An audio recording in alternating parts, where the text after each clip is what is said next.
Good morning, everyone. Or actually, it's afternoon. What am I talking about? Ah, it is a lovely day here in Portland again. I think at some point we're going to stop having nice days for the winter. But today is not that day that we're going to stop having nice days for the winter. So, speaking of nice days, I have solder. I just realized that I was almost out of solder again. Or not again, but like it's been a while since I've soldered, so I realized that hey, I was out of solder, almost out of solder. But then I remembered that I bought some, so I've got some solder. Today, uh, or first off, thanks for being patient. I just had a rough week in terms of like mental state. I didn't sleep very well when I was at my Airbnb where I was staying. It was a beautiful location and all that good stuff, but the bed was kind of terrible. Um, and that didn't help things. And I've been staying up too late and not eating properly and all that good stuff. And yep, just, general, like, could be doing better. But today, we're going to do something fun, something easy, and just do it. Just something that's been on my plate here for a little while. So this is the Reviung33, although it's actually a 33. As you can see, there's 33 keys.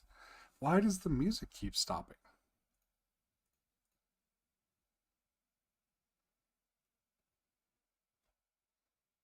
For some reason, the music just keeps stopping in this background tab. I may have to switch music. Anyways, so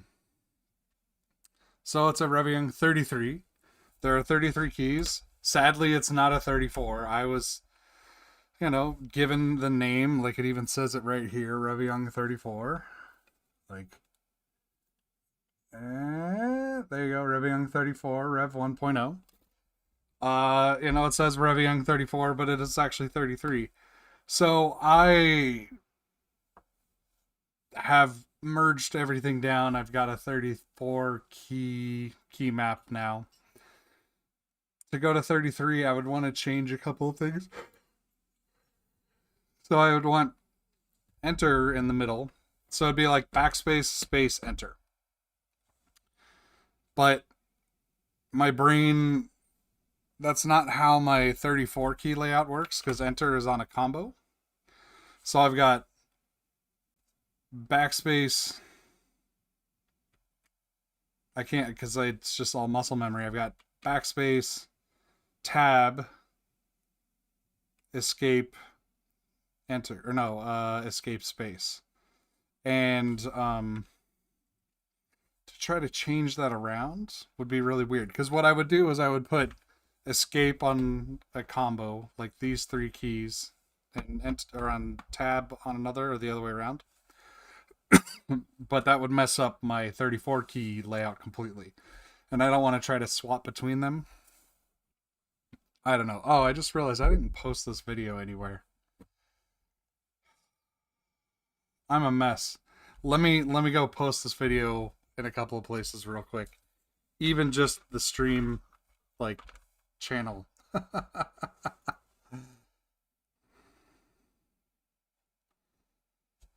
Not gonna get a whole lot of viewers if I don't spam my link.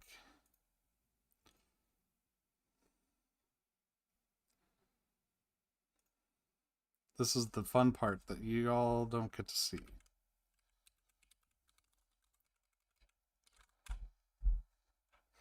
So anyways, this morning had some dim sum. Why am I talking? Nobody's here yet.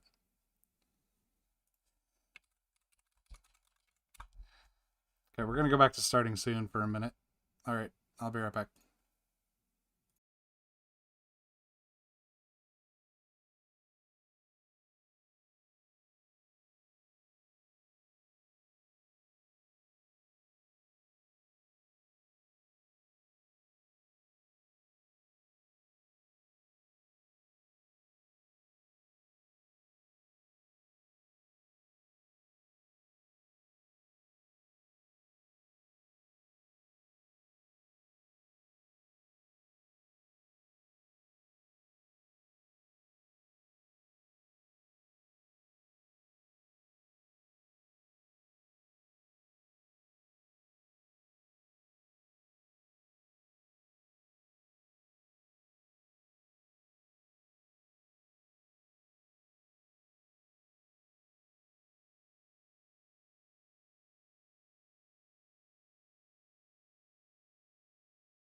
All right, let's try this again.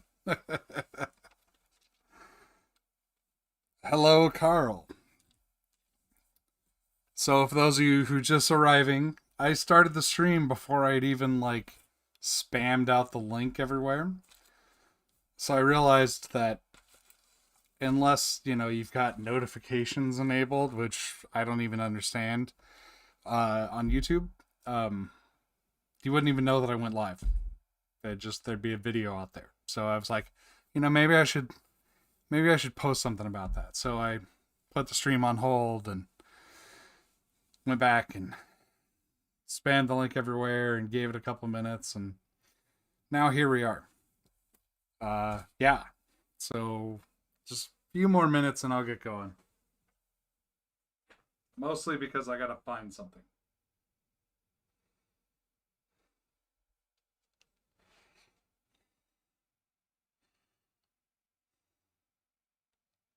My edge clippers. And get the burny stuff away from the heaty bit. Where are my edge clippers?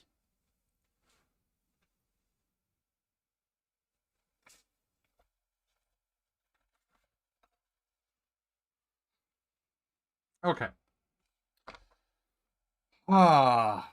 You come from Absalom. Welcome. Welcome, Carl. Hello, Kyle. Thank you all for bearing with me over the past couple of days. It's been a bit of a week. I stayed at an Airbnb in a really nice location, and the location was beautiful, the Airbnb was beautiful, all that. The bed was terrible. I didn't sleep well. So when I got back on Friday, I had been up since like 3 o'clock in the morning because I went to bed, reasonable time. And then I woke up and I couldn't go back to sleep. And eventually I just gave up and left. I was like, I'm going to go find some coffee and some breakfast and stuff. And then I got back here and I was just like, just zonked. Like I couldn't, I wasn't so much like passing out tired, just more of like that physical exhaustion. Just kind of like I can't function. And then yesterday I woke up and I was just like, I didn't have the mental energy for it. I don't know. I just didn't feel great and decided to skip. But I'm here today. We're going to do this. Build this Reviung33 or 33. It is technically labeled 34, but as you can see, it's only 33 keys. Maybe there's a hidden switch somewhere. I don't know. Or no, look. Wait. Wait. Wait.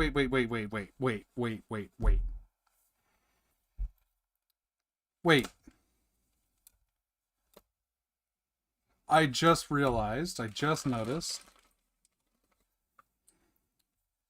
So the center here supports a switch like that. But it also supports 2 switches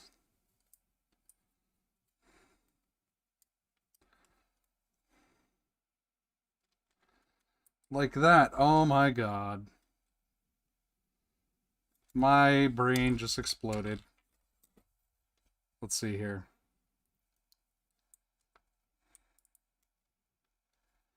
So maybe I won't be putting box shades in this because I might actually use it. I was trying to figure out what switches I wanted to use, and I was like, box shades. I've got a bunch of them, and I want to get rid of them. And I'm probably not going to use this board because I was just earlier in the stream when I was just talking to myself. I was like, yeah, but I'm not going to probably use this board because I'm going to have to change up my layout to get it to 33 keys. And there you go. Look at that. This salvaged. Oh yeah.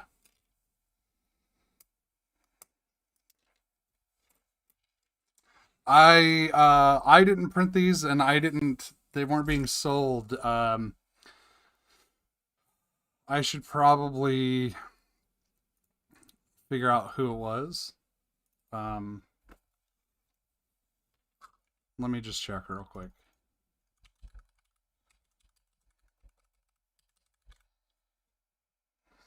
All right. Reviung34 build. It was...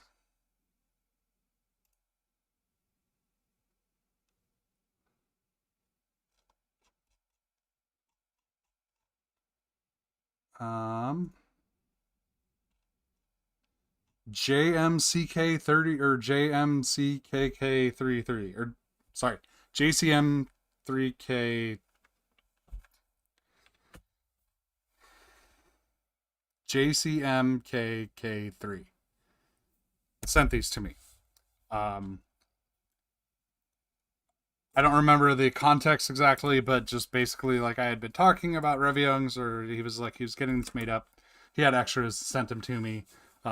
I didn't pay for them, but I did because like I would have paid for them, but I don't have Venmo and he didn't have Cash App or Apple Pay, so we didn't have a compatible payment thing.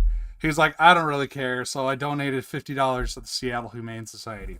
So these cost me $50, if you want to call it that. But they weren't sent to me as like a please pimp my keyboard or anything. No. It's just like they had extras. Anyways, full disclosure out of the way. Reviung33/34. So I was gonna put box shades in this, but I'm not going to.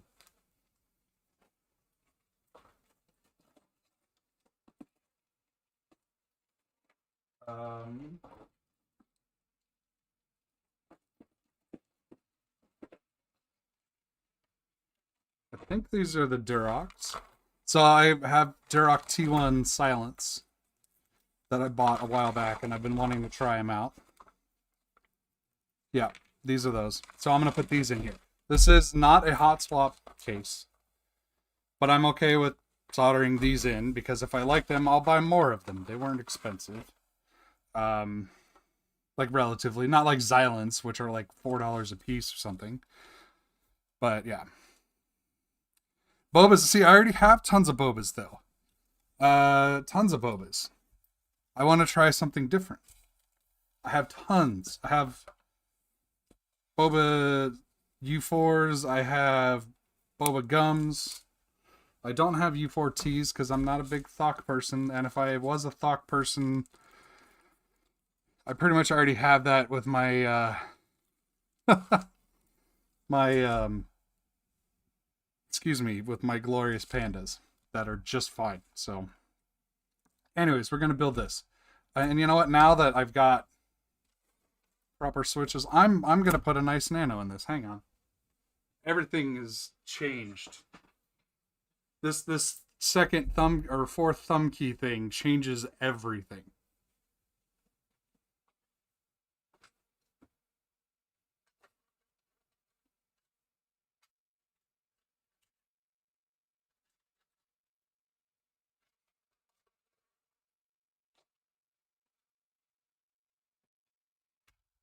Okay.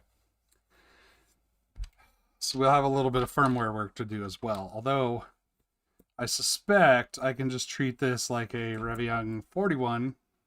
No, I can't. I don't know.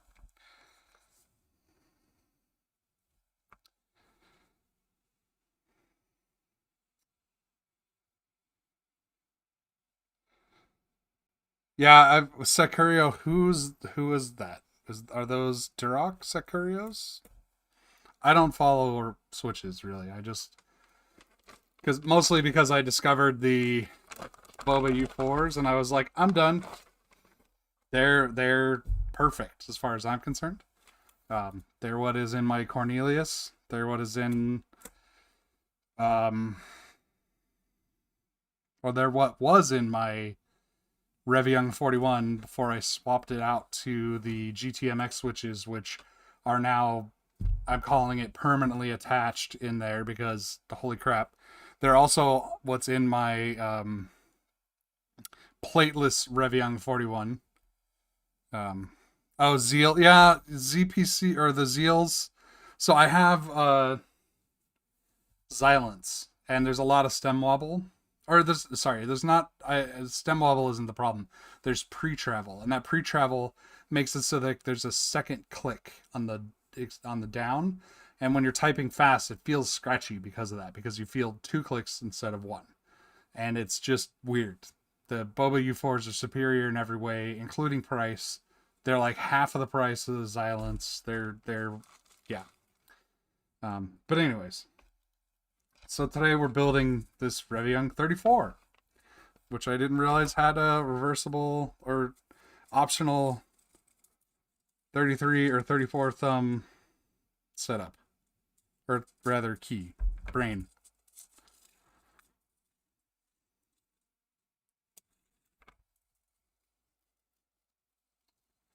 So we're going to put a nice nano in there, make this all wireless and good. And happy fun times. May have to do a little bit of firmware work, but that's fine. Because now that I know how to do it, it's pretty straightforward in ZMK. I haven't done it in QMK, but it's pretty straightforward in ZMK to assign the pins and stuff like that. Do the matrix transform and the pin assignment.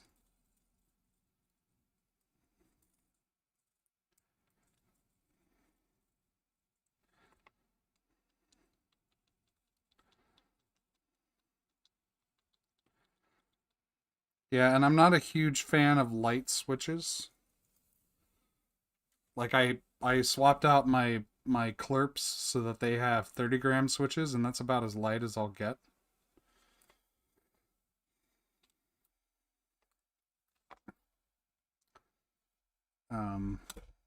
Yeah. All right, it's been a while. I'm a little rusty here. So how's everyone doing? How have your collective weekends been? I just had dim sum this morning with friends for brunch. I haven't had dim sum in a while, and oh, dim sum is so great.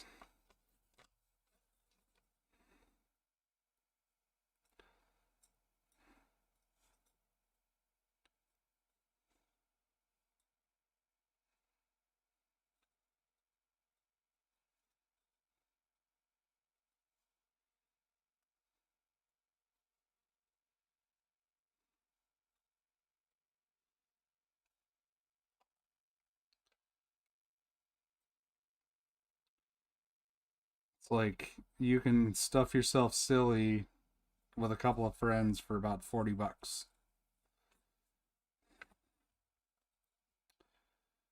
Okay, so we're just gonna solder all the diode pads. I think we need to anyways. But I'm not gonna worry about if there's like an extra diode somewhere that I have. Yeah, too much coffee without eating, get the jitters. I know that pretty well. I had a bunch of tea with dim sum, so I'm a little bit not jittery, but wired, I'd say.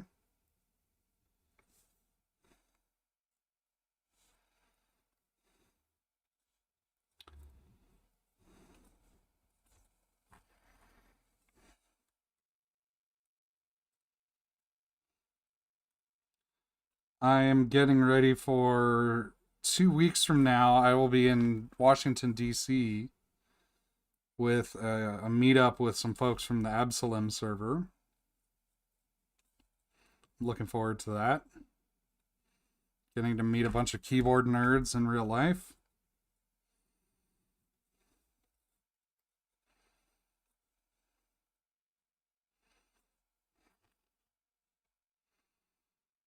Still haven't quite decided what I'll be bringing, but a bunch of stuff. Probably gonna have to bring a second bag just with keyboards in it.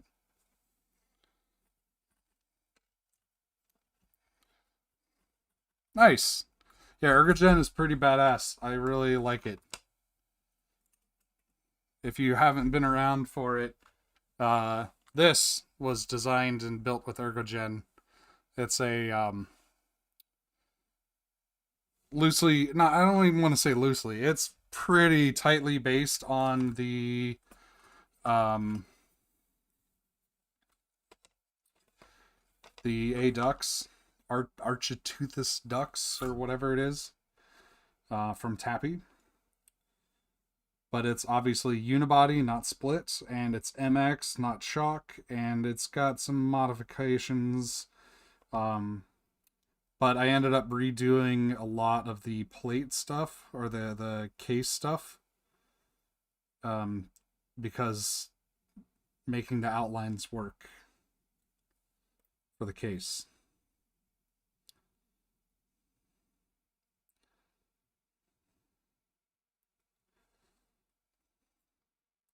But it's pretty cool to be able to go from like, here's a file with a bunch of YAML in it, and then 3D print it.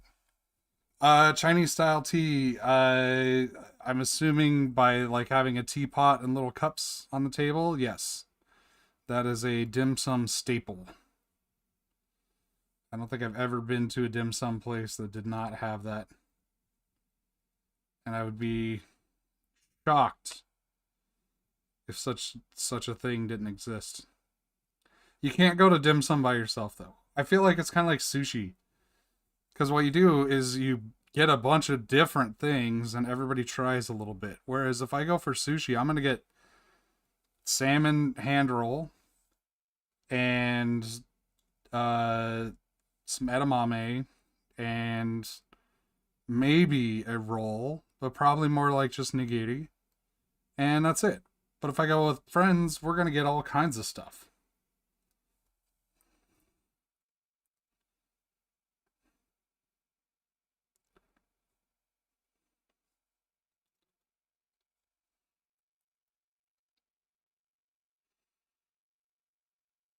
And I'm gonna be willing to drop the, $15 on that weird thing that I can't even pronounce, that I'm like,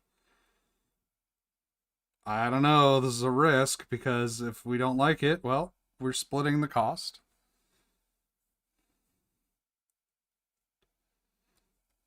Rather than like I go buy this like $15 roll by myself, eat a bite of it, and I'm like, yep, don't like it. I just wasted $15, or I gotta eat it.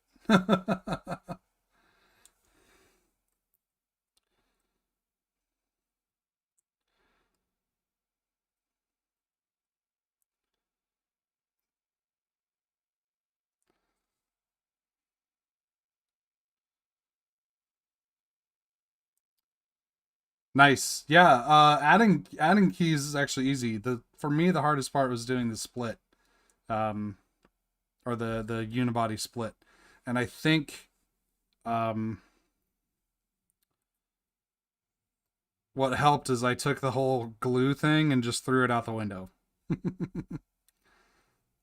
Cuz I was like, okay, this seems like it's what I want to do, but it's not doing it the way I think it should be. But I can do it without using glue, and it does the right thing, so I'm just going to do it without using glue. I invented my own glue, and it works.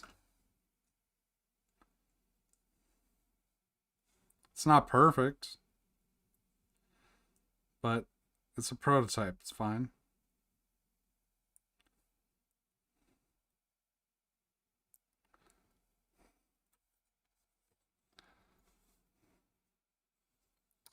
Oh, no, it's not that kind of tea then. This was more like a little bit of tea in a decent amount of water in a pot that you just kind of poured from over the course of, time.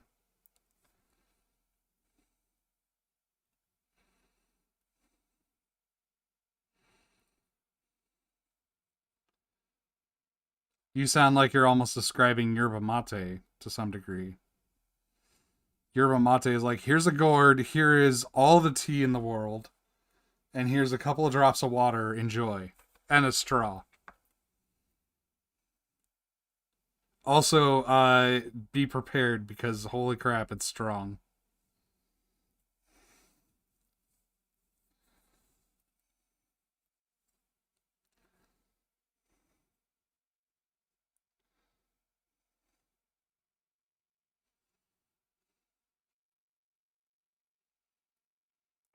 Oh, see, I haven't gotten to the PCB building part for Absalom or thing, Ergogen.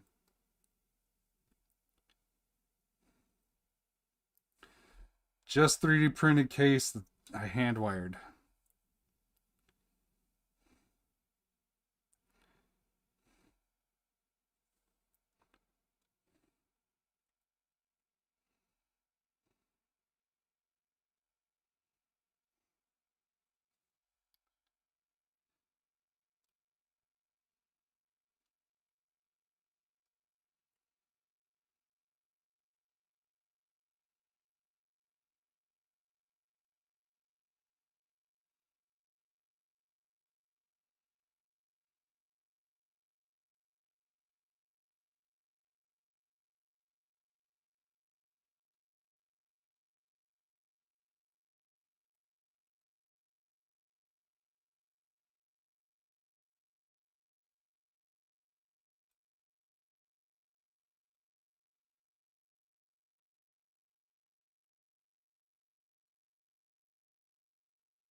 Reviung probably does that for efficiency, for pin efficiency.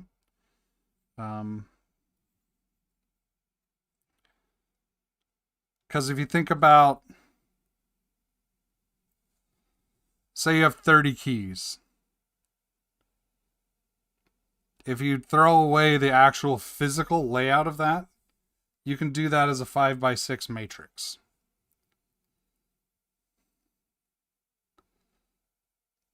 So with a Reviung 41, you've got 42 keys, and I don't actually know what their matrix looks like. But you can do it as an 8x5 plus 1, so that's 14 pins. Or you can, there are other ways of breaking it down.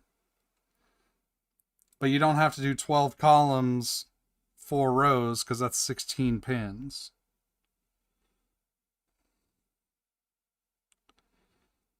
Like you can have more efficient pinwise matrices.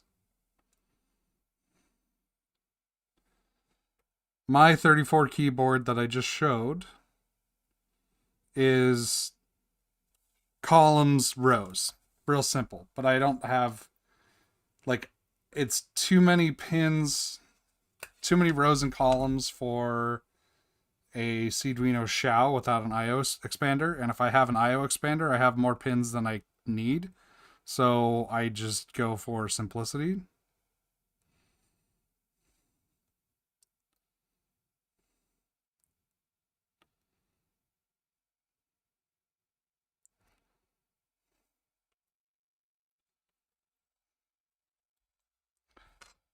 Yeah, it's probably a bigger deal with bigger keyboards. When you're down into the like 40 keys and stuff like that, you've got plenty of pins.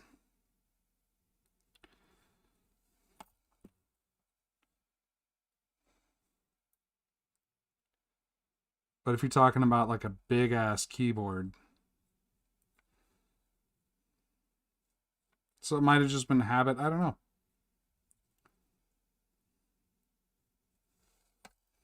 But I'll probably find out what the matrix is on this in a little bit because I'm almost certainly going to have to port this to ZMK.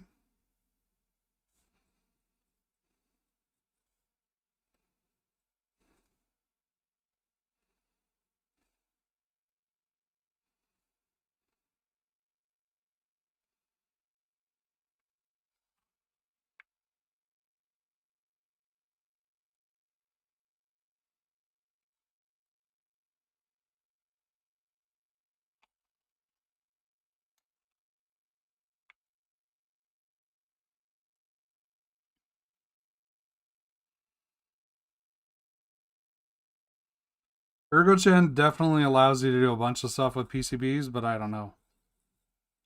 I think you can put in your own footprints, like custom footprints, and do whatever you want.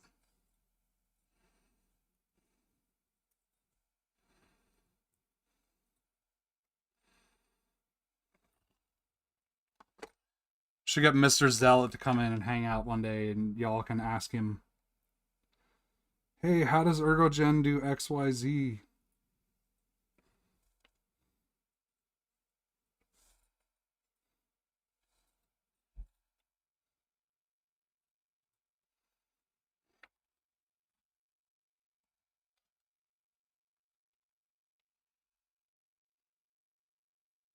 Oh, I thought you could add footprints to your repo or something like that.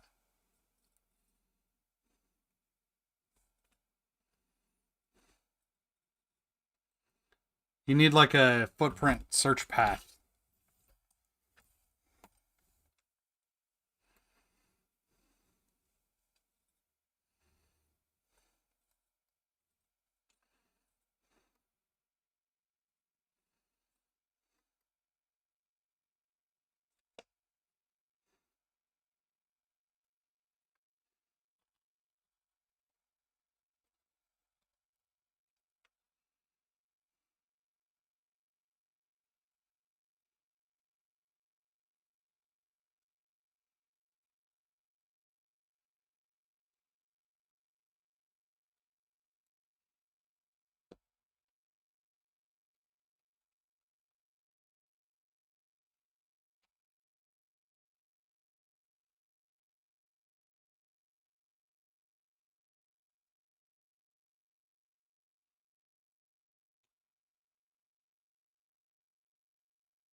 And since I'm using a nice nano, I'm not going to put LEDs on.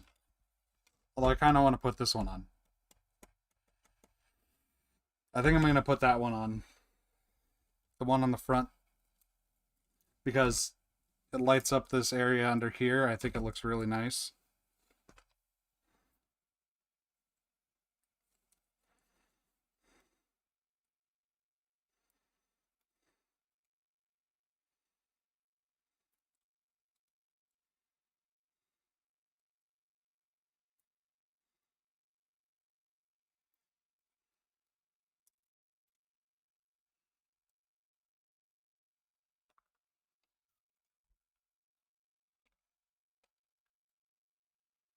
But of course, this is the last one in the chain, so I have to bypass the rest of the chain with a little bodge.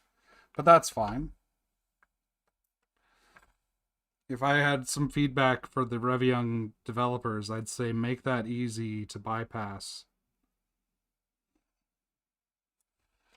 Because I imagine this is a fairly common thing that people do.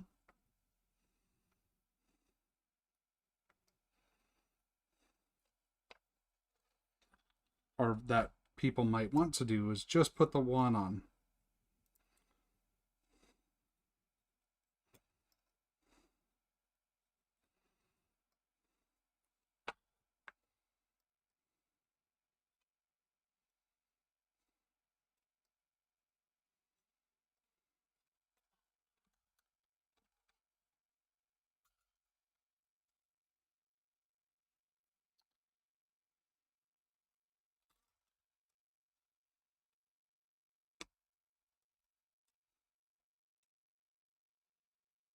So I need to take a...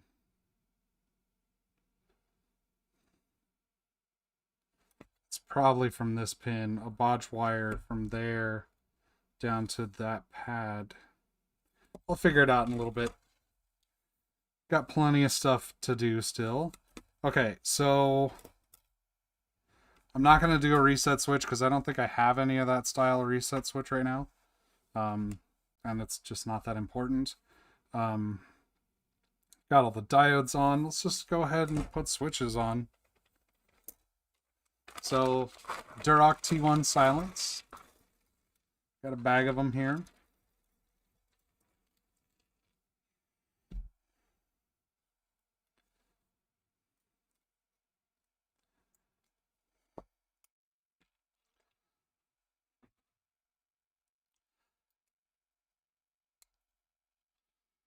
You do your routing with Inkscape? That's interesting.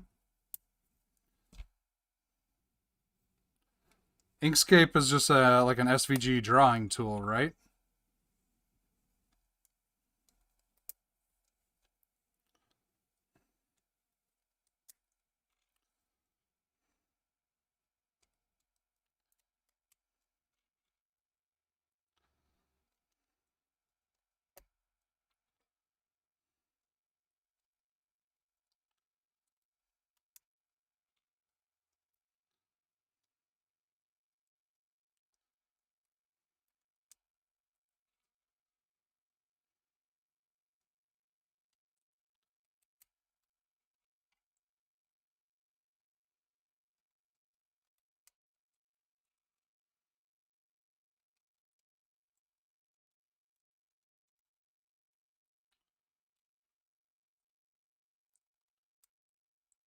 And I take it KiCad can just import SVG as traces or something like that?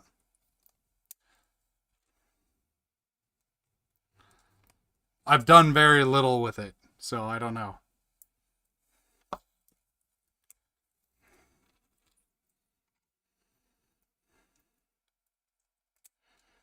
And nothing that was like a finished product that I got a print run of. Okay, nice.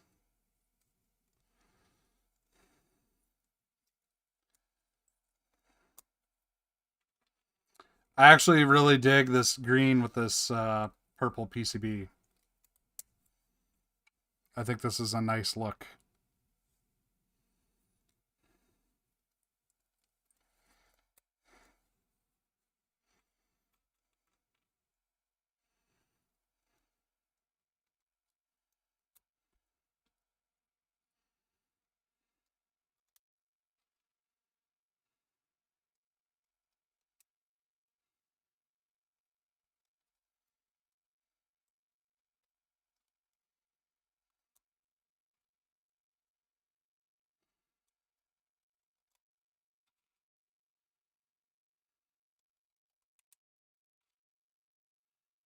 Now watch, I put these in all upside down.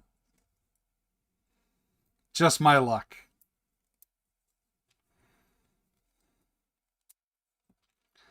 It's like getting in the wrong line at the supermarket.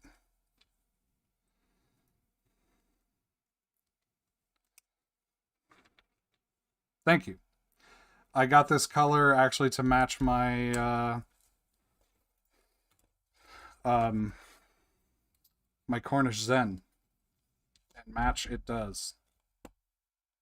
Or at least well enough for me. Okay, so keep 2 out. I didn't put in these switches yet.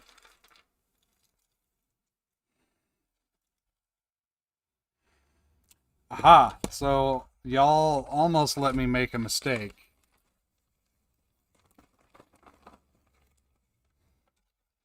Which would have been a nasty mistake.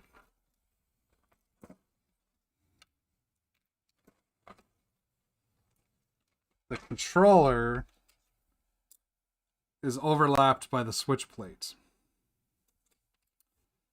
And the controller is upside down. Ooh. This is going to be gnarly. How am I going to do this? There just isn't a lot of room. Well, no. What am I saying? I can... Oh, and that switch Wow. Okay, hang on. I've got some problems here. Got one switch with a bent leg.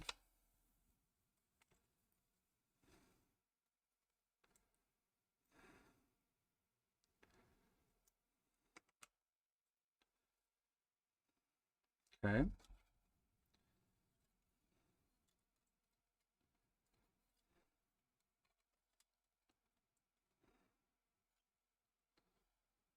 I think the switch plate is flipped.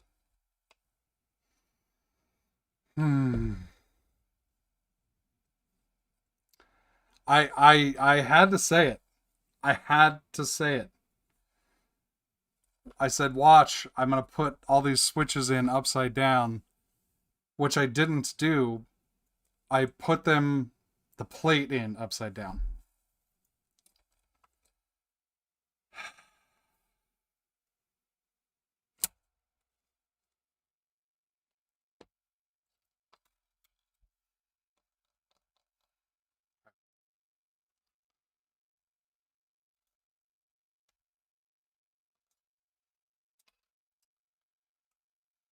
Hmm.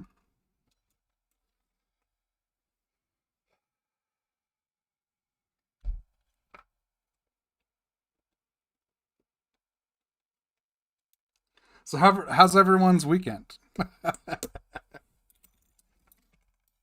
Yeah, I could put it in like that. But then the no, I can't.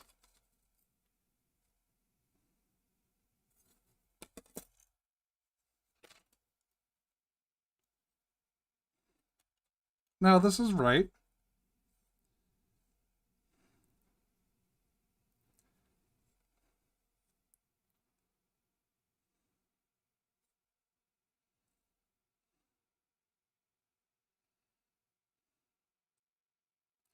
Or is this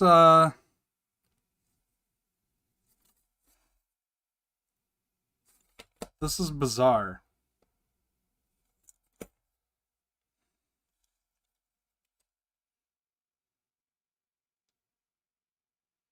Yeah, no, it's just the plate that's upside down.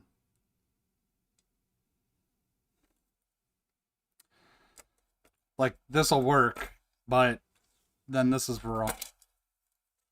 And that's gonna give me problems. So yeah.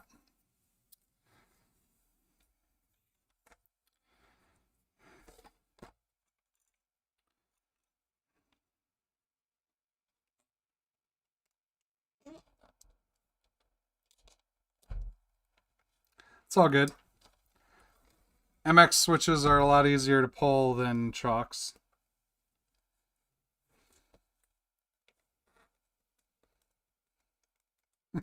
He says, and then struggles to pull them.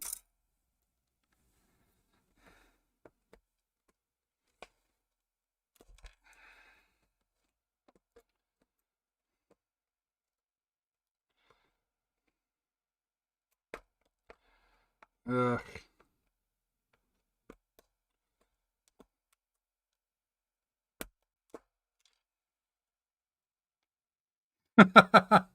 See, I don't get the whole IKEA thing. Like, everyone always says stuff like that. I find IKEA furniture to be really simple.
I feel like keyboards are the same way. They only get complicated if you stick to the manual.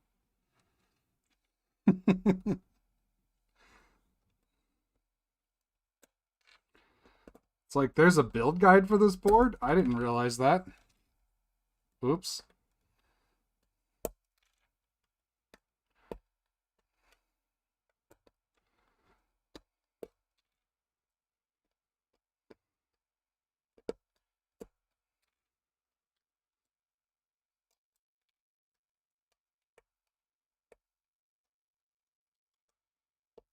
Oh, come on.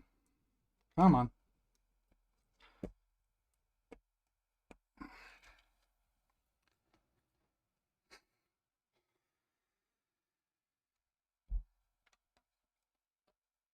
Now, the worst part about building IKEA furniture is when you put things on rotated 180 degrees so they fit, but you've got the raw side out instead of the finished side out, like shelves and stuff. Okay, that fell on the floor. I don't immediately see it. Got a whole bag of switches. I'll find it later.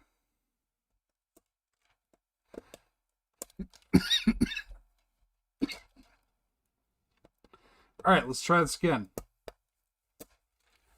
This time,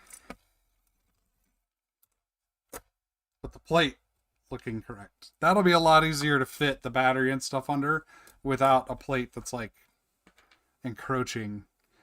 And I'm also going to, instead of putting all of the switches back in, just do the corners like I usually do. Do a fitment test. And then plug everything in. Haste makes waste, as they say. Okay, so there.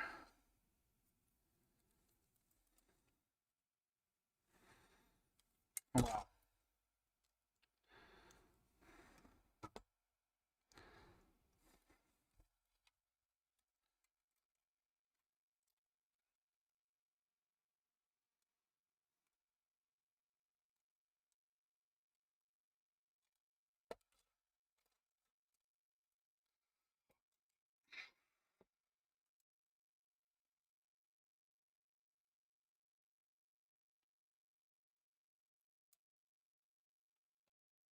Nice try, Split KB marketing department.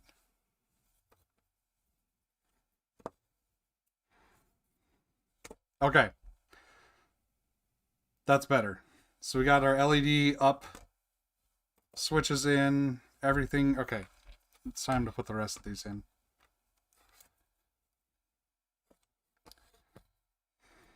Nah, Thomas's guides are amazing.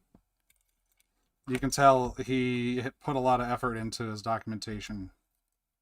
And it's paying off. I mean, his keyboards are pretty easy to build. Full disclosure, I am a moderator on the Split KB Discord, but I am not paid or sponsored or affiliated, blah, blah, blah, blah, blah.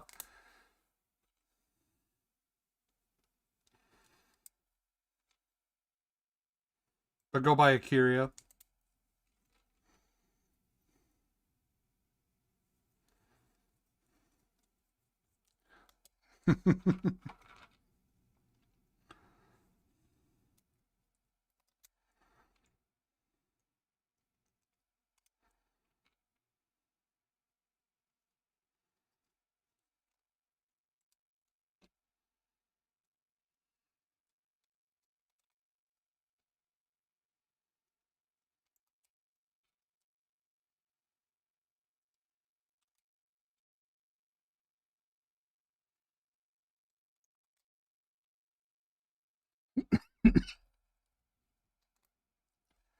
All right.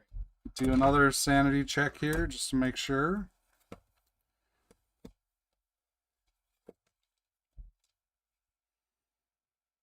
Beautiful.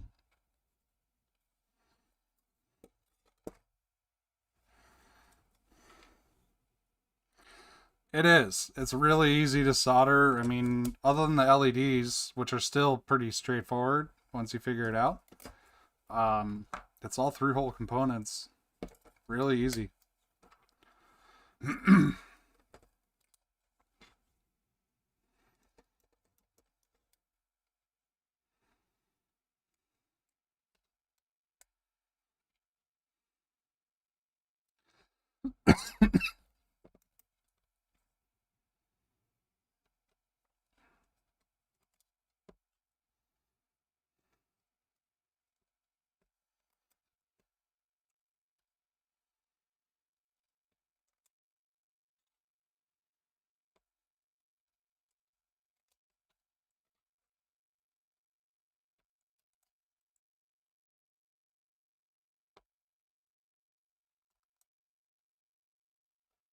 All right.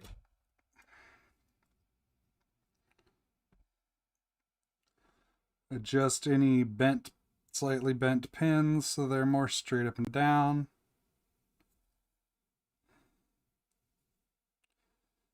All right, let's put this in here. There we go. Push down.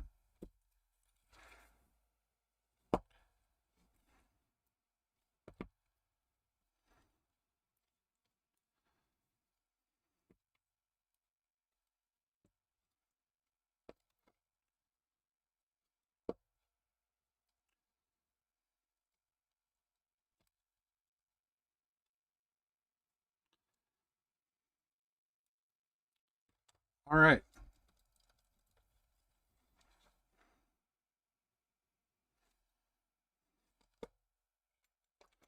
See, now I should be able to stick this down here with the battery. And there's plenty of room. Okay. Cool. Cool. Let's solder up the switches.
Yeah, my first keyboard built or that I built was an Ergodox back in like 2015.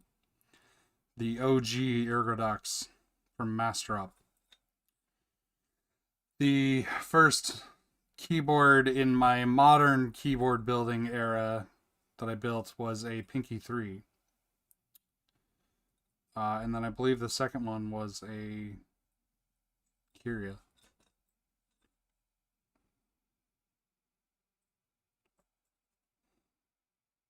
And now I have tons of keyboards.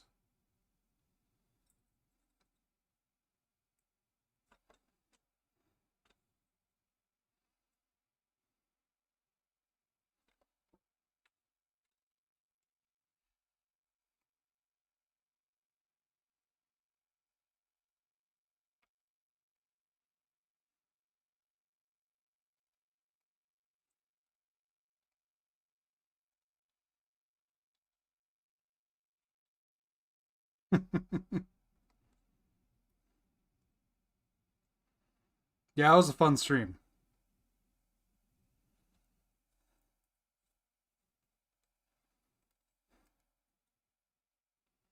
And mind you, that's pretty much like the past year and a half. I kind of went all in.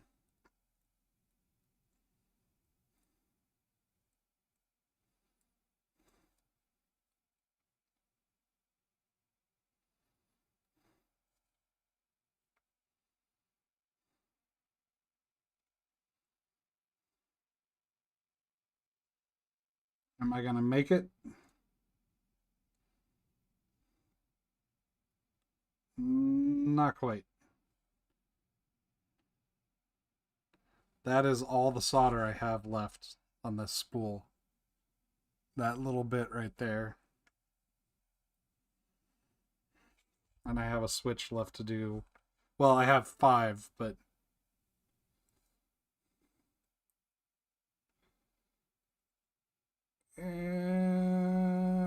okay.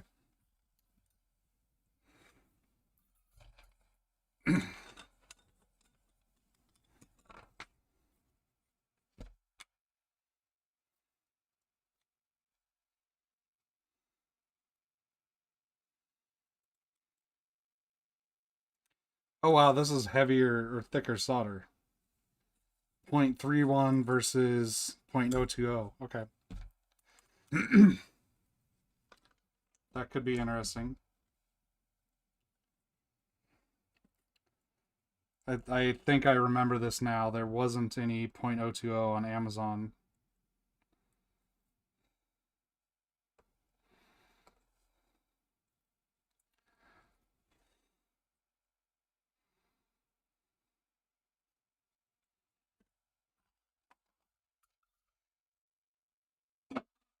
Okay.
Where's my magnet?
Thanks for stopping by, Carl.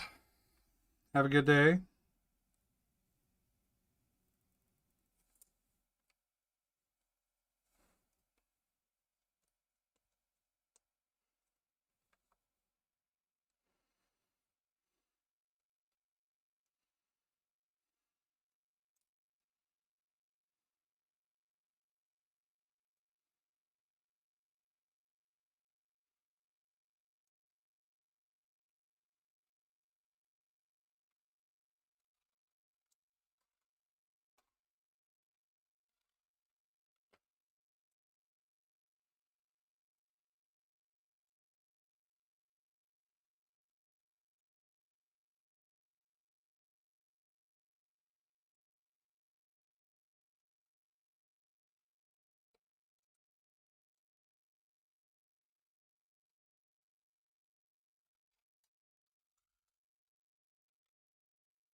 One downside to having the nice nano socketed above a battery like this is that the nano has to sit up so high over the freaking battery or over the sockets that it can be really hard to get diode legs in there because they go in at a weird angle or whatever.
Safety glasses.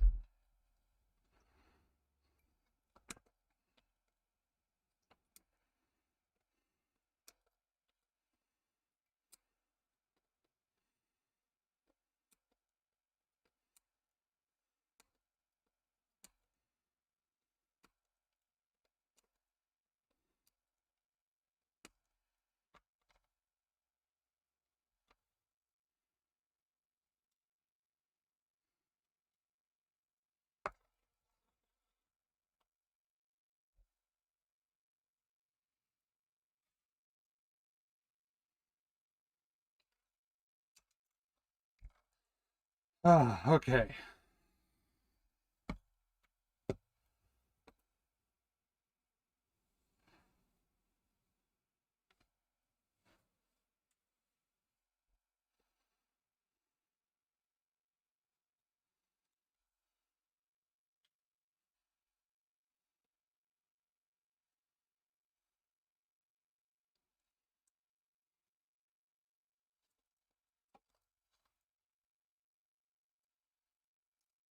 Hmm. All right, hang on. This is at a really weird angle. It's like up like this.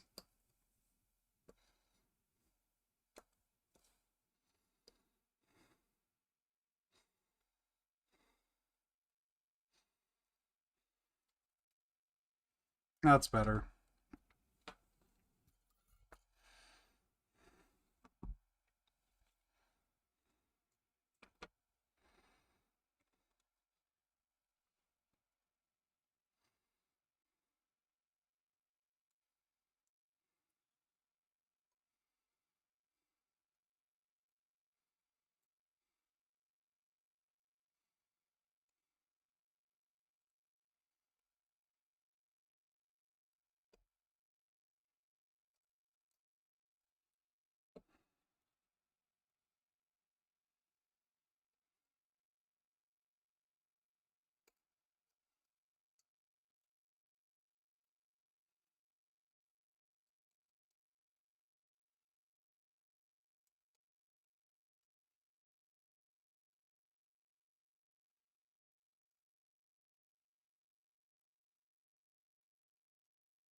Suit up for what?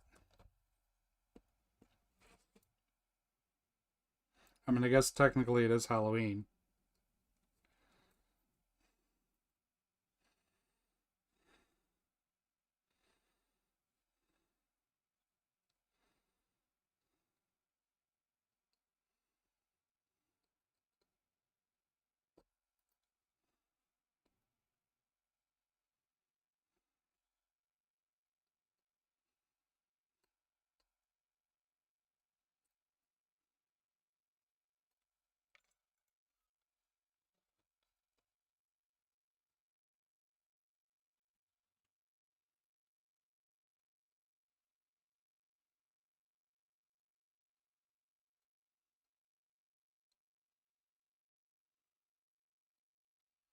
At DreamHost for a while, we had, a lot of companies they have like business casual work clothes and stuff like that, and they're like, oh, on Fridays it's casual Fridays. You can come in jeans.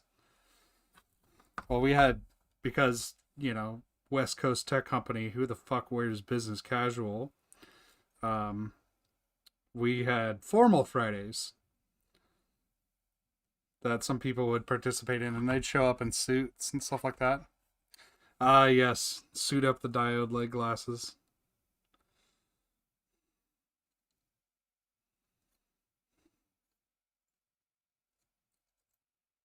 Whoops.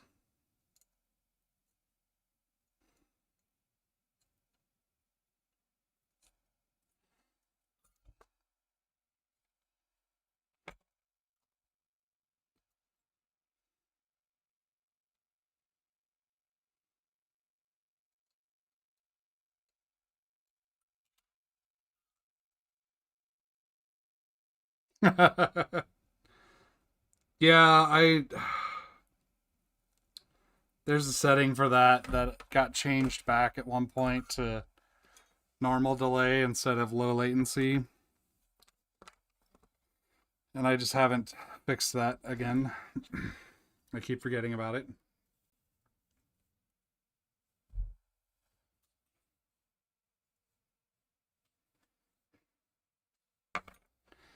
Okay. Add legs again.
All right.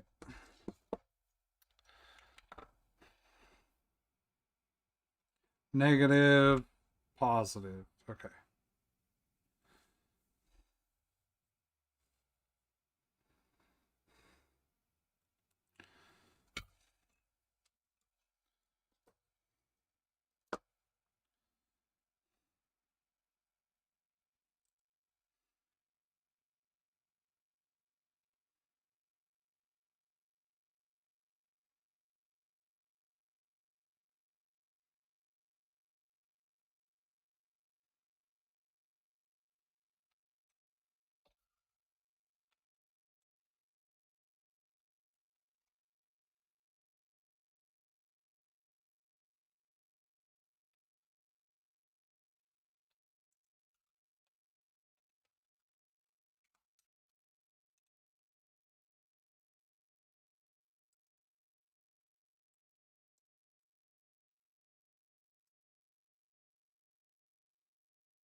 All right, and the Nano is whining to me about programming.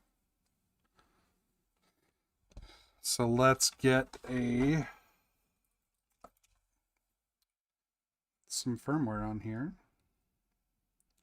And for now, I'm just going to put the Reviung41 firmware on. It's not going to work probably at all, but it'll at least get the Nano to shut up. Quit being like, program me.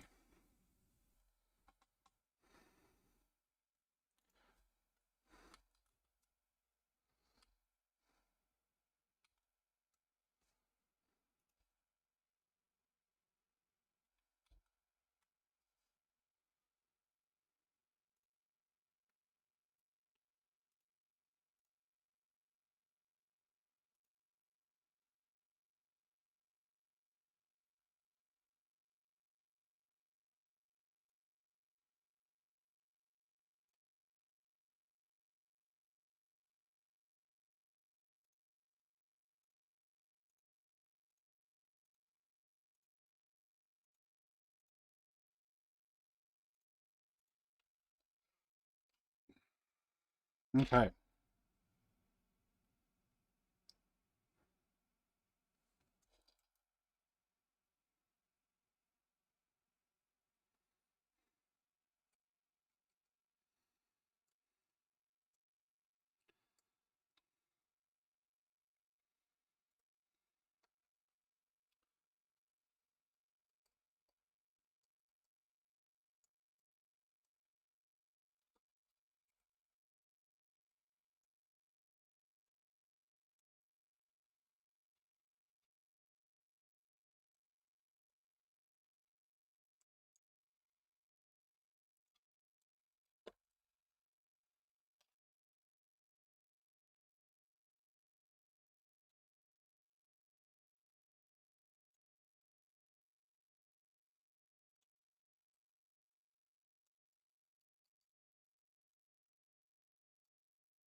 This part is why I really don't like socketing with diode legs.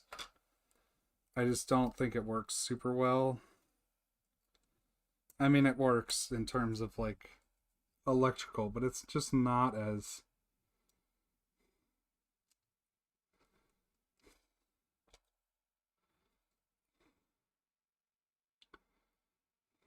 convenient, or I don't know. It's kind of a pain in the ass. Okay, now I see ear bound here. Because to get this off, you basically have to bend all the diode legs. And then they're bent, so then you got to bend them to get them back in.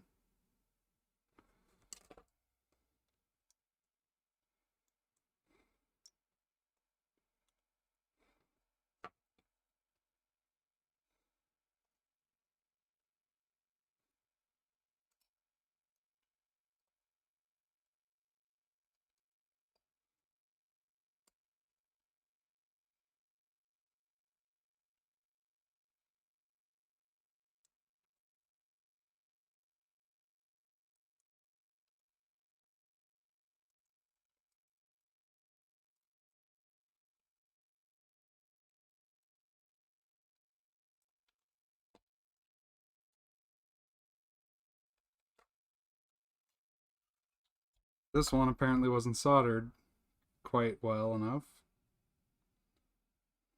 Okay.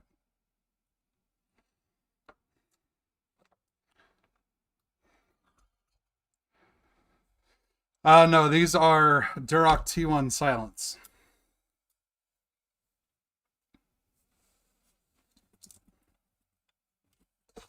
All right, so that is a working keyboard, presumably. Let's do some firmware. And for that, I'm going to go to my desk.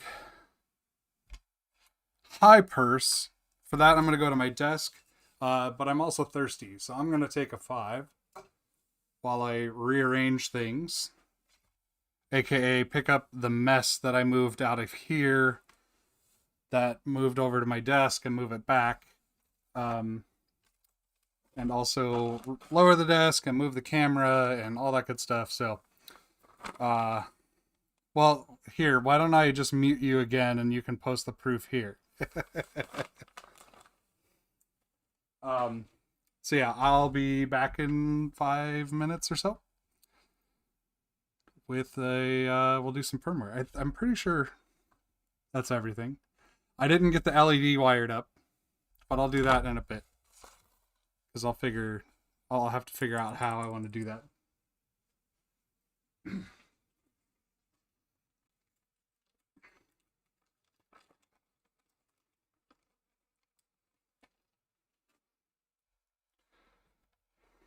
All right, I'll be back.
Okay, we're back.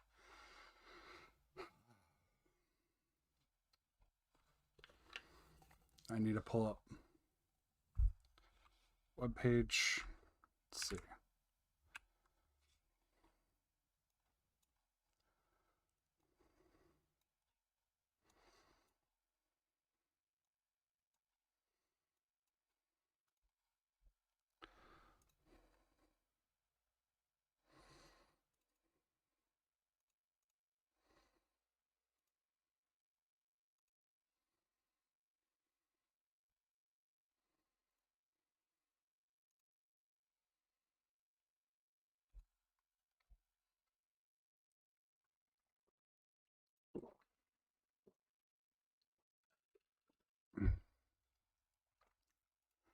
Come on, everything wants to update suddenly. There we go.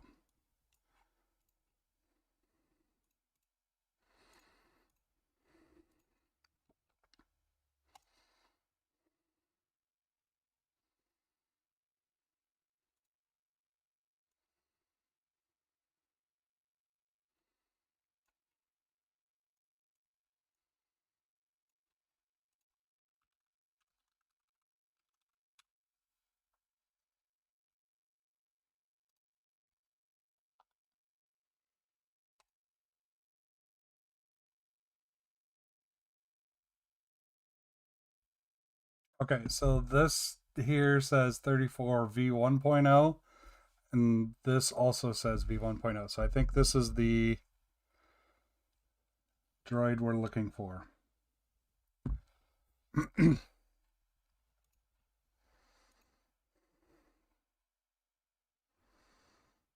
Oh, I like those white on black MT3s.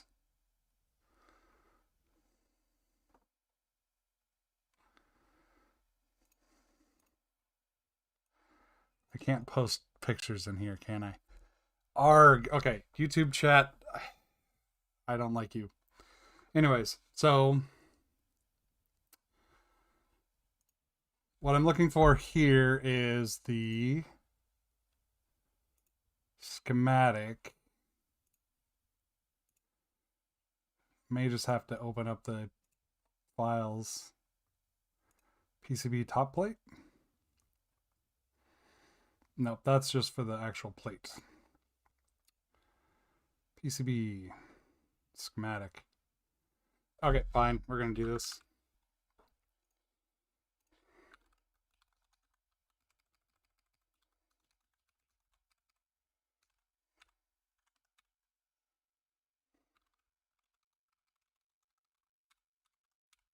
And I already have that open.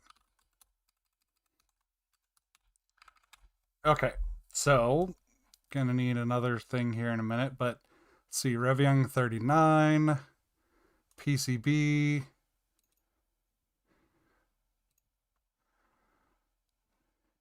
Oh wait, is this a PDF? That is. Okay, so we're just gonna do this. There we go.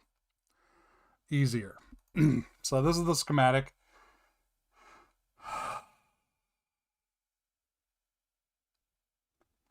But I only see 33. Right? Because I've got 6, 2, 3, 4, 5, 6. Oh. Oh, the Reviung33. That's not what I was looking for.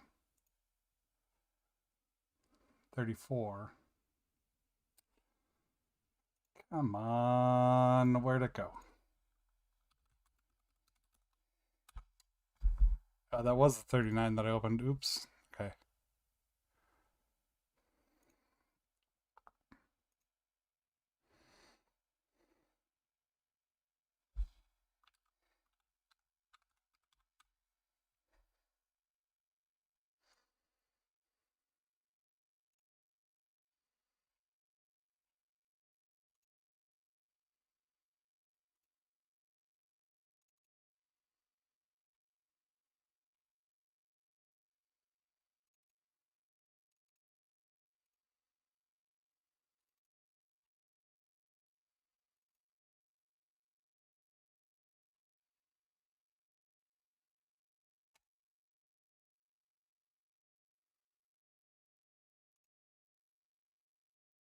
Yes, for more time.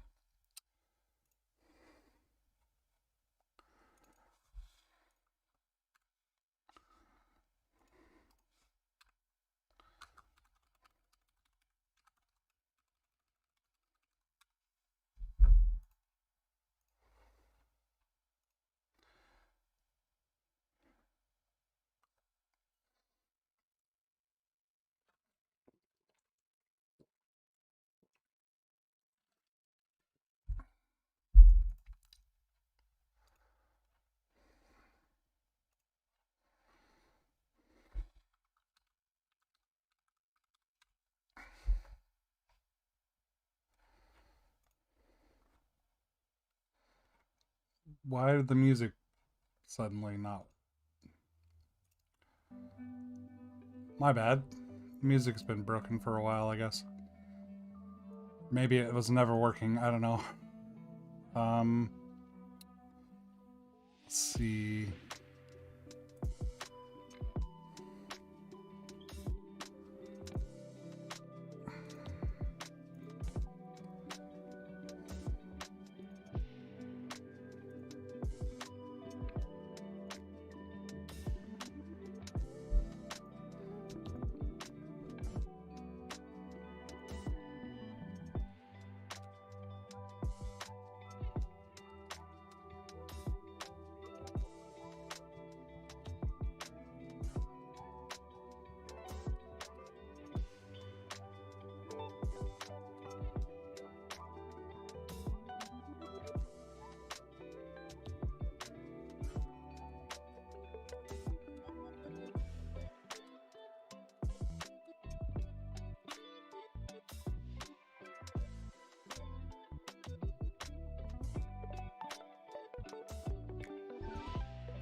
The Reviung33. One of these days, I will get a Reviung33. I think it's adorable. I need one. I mean, I can just get the PCBs made or whatever, but like without the acrylic case and stuff like that, it's just not.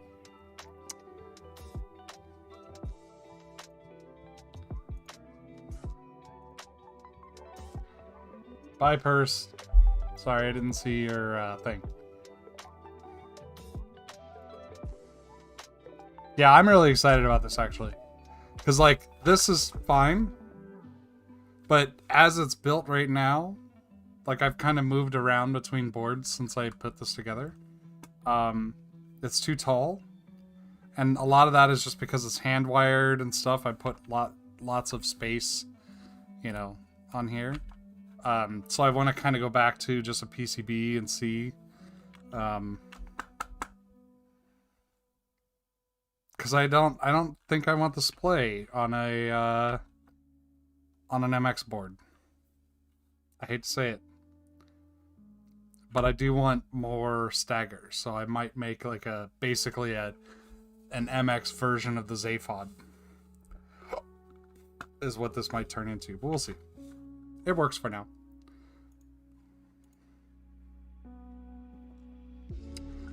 So what I'm trying to do is find schematic for the 34 PCB.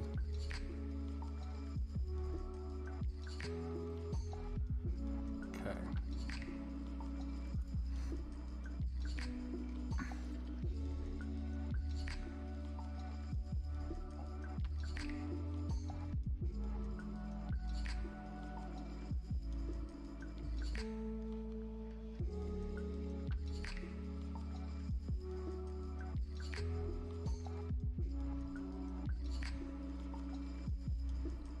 Oh, wow.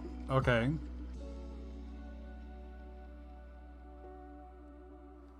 All right, let me pull up here because you're not seeing what I'm seeing.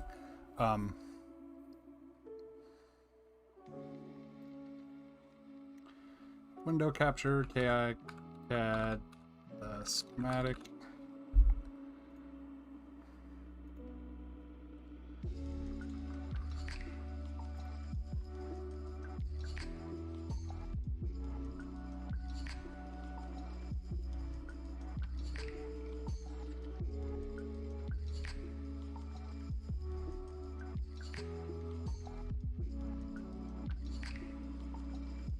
All right, so we've got call 0 through 8. So there are 9 columns and 4 rows. So that's 36 keys.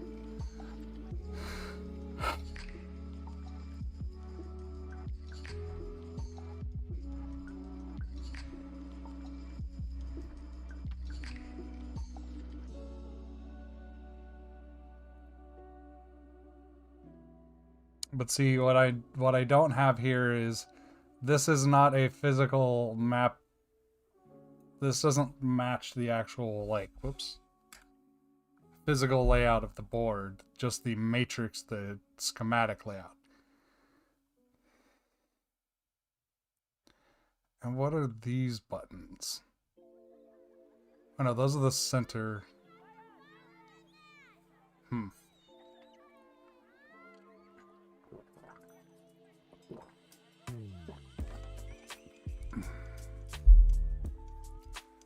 Because see, this has SW1 through 35. But 35 and 18 are the same. Okay. Let me go back to look at the actual PCB.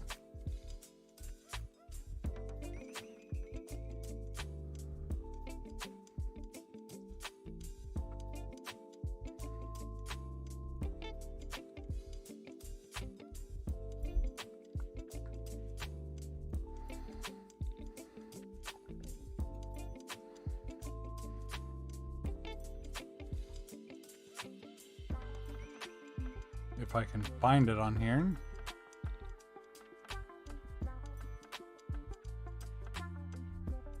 I don't think this is the PCB.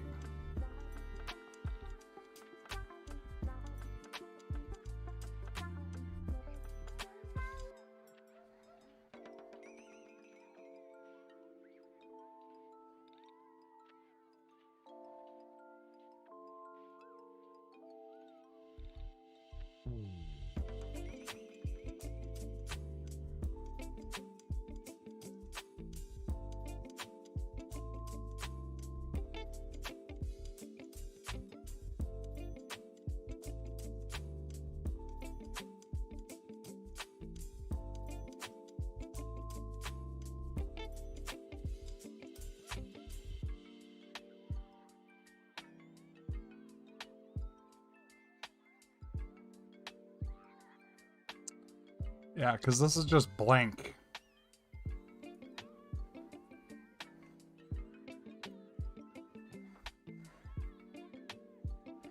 And of course, the switches on the actual PCB aren't numbered. So I can't map them to the schematic. Okay.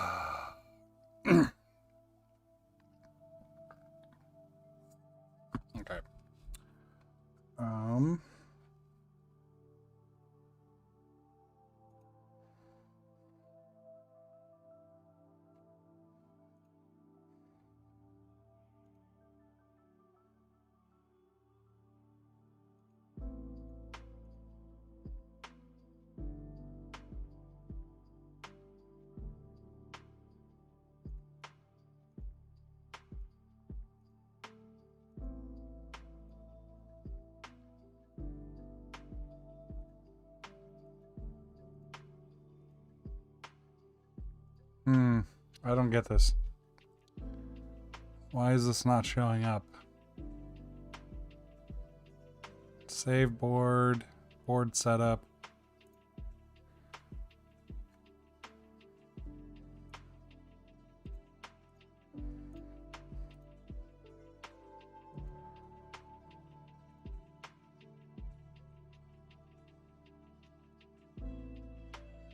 Alright, I'm gonna try something different here.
Is it like a version issue?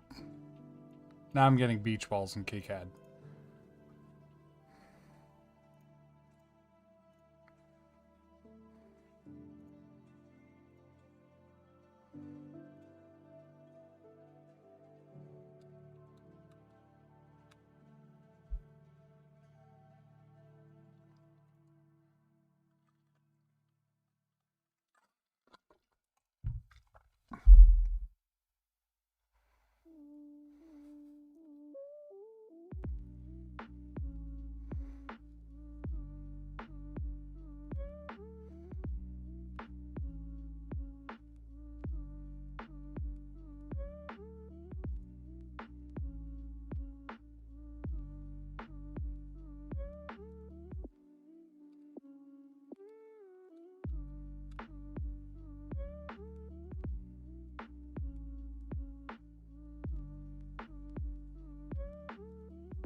Okay, well, while that's going,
so that's my overlay.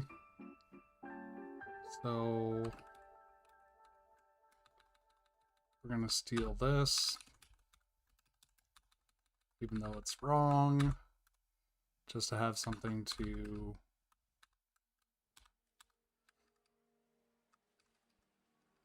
work with. Okay.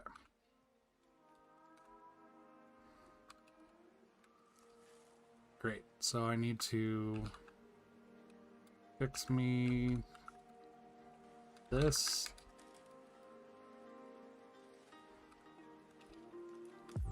Fix me this. And that.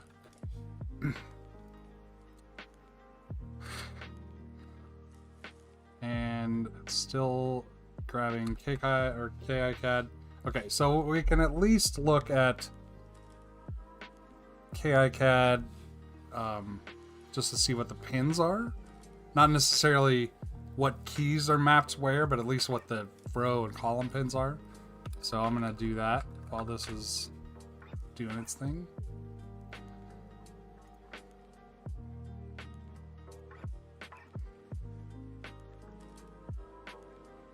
Okay. Let's get the schematic back up here.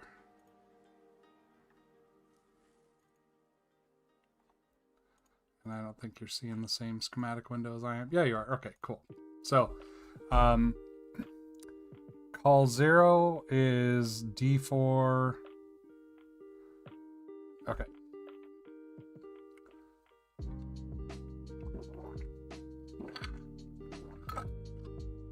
Great. So we've got 7, 8, 9, 10, and 11. Oh no, wait, those are just raw pins. What are these?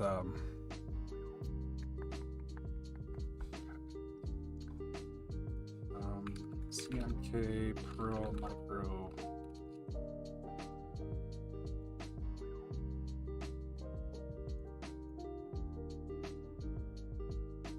There we go.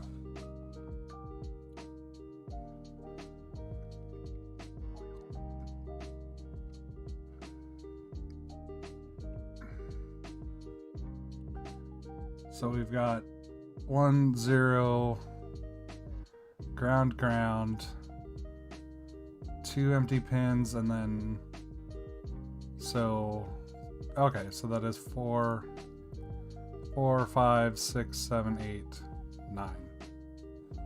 But we want 4, 5, 6, 7, 8. So we got our call pins.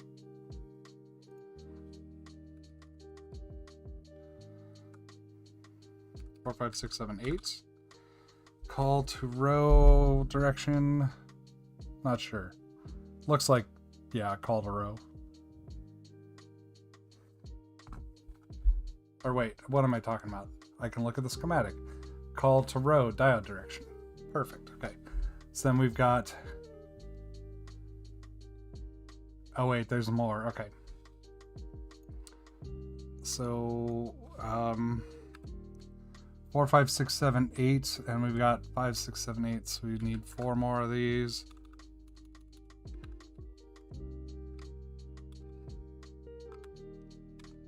Eight, so that should be 16,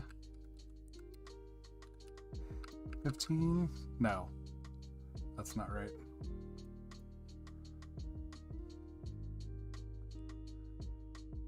Fourth one up, so 15, 14, 16, and 10.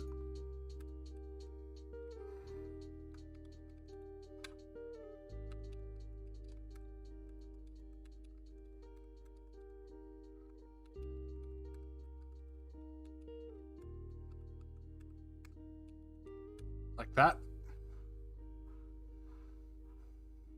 Okay. And then we've got our row pins. So there's 1, 2, 3, 4. We can delete these 3. And then we've got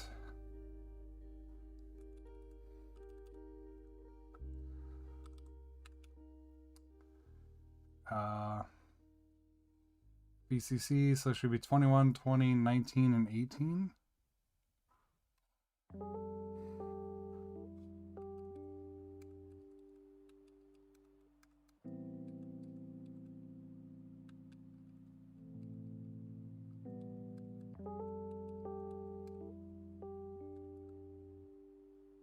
I'm reading this correctly?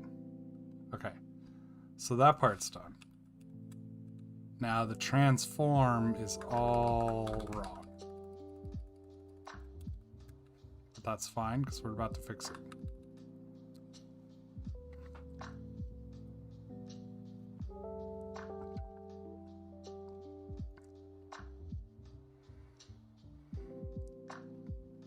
Hopefully.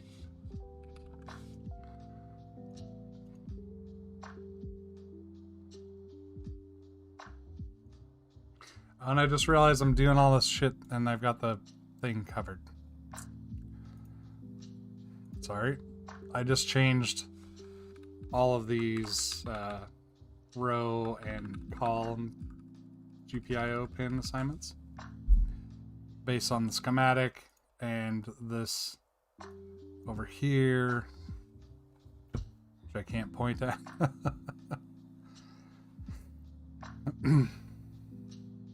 Okay. Now let's see.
Okay. There seems there's already an app at... Okay, so let's see.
I don't know why this is so slow.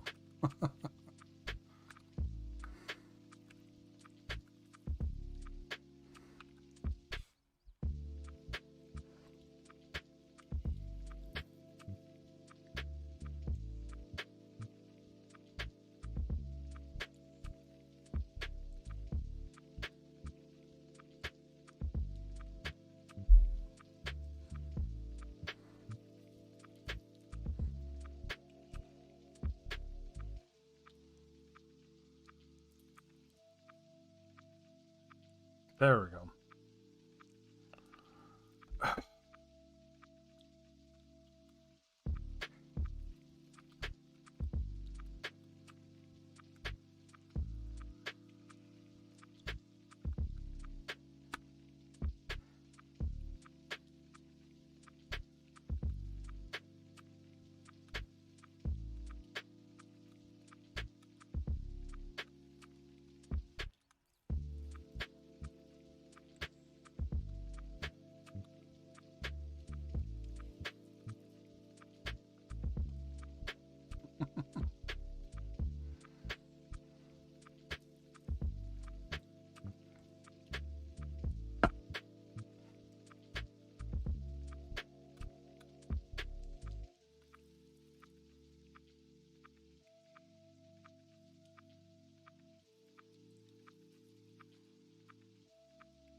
We'll get this working at some point. If I have to trace the pins myself, which would be hard, actually. It's the traces, a lot of the traces are on the other side, which I can't see anymore.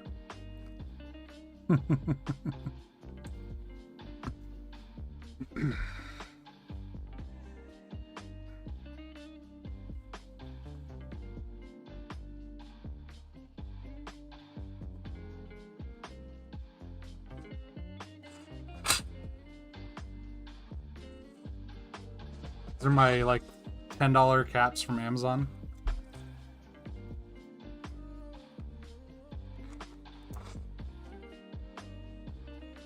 Oh, they sound terrible.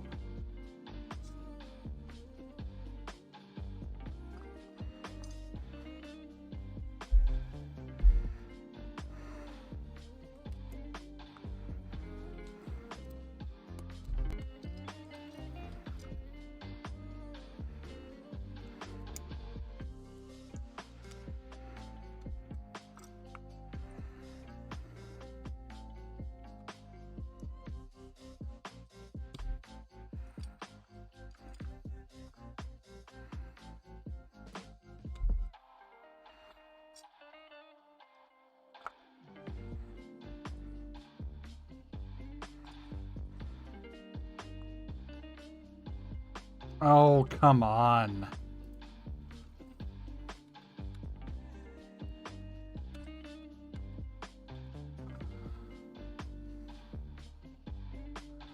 One of these days, I will utter the correct incantation.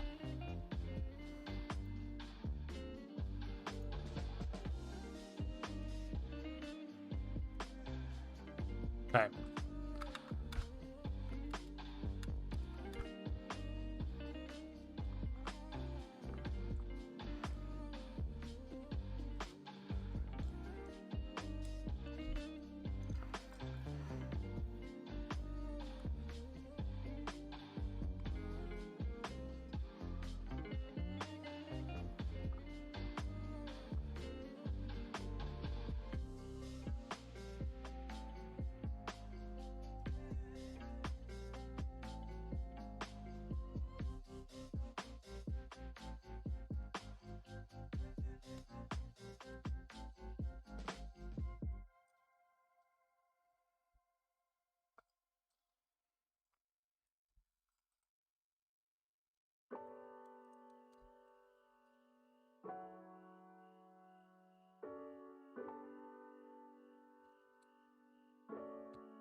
Hey, finally.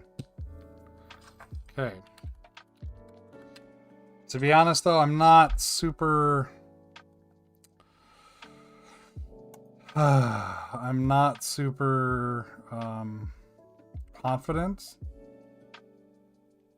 that this is going to work.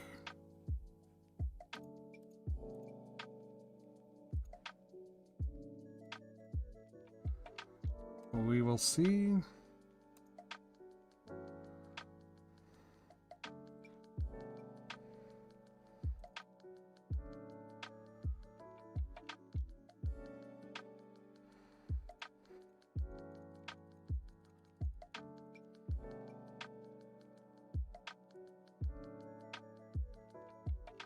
Yeah, there's Bupkis.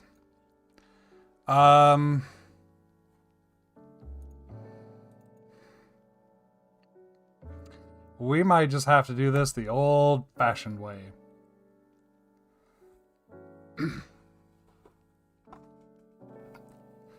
Good old-fashioned, use a continuity tester to see where the rows and columns are.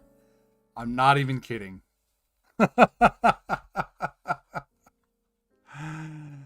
Oh dear. This is what we're doing today, I guess.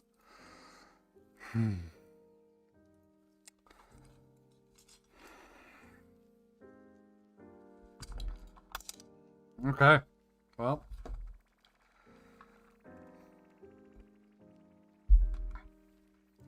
Let me finish putting caps on this thing.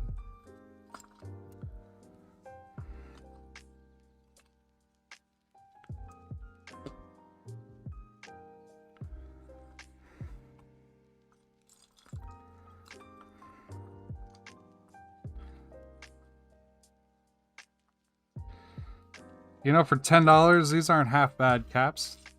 I mean, they're double shot PBT. Like,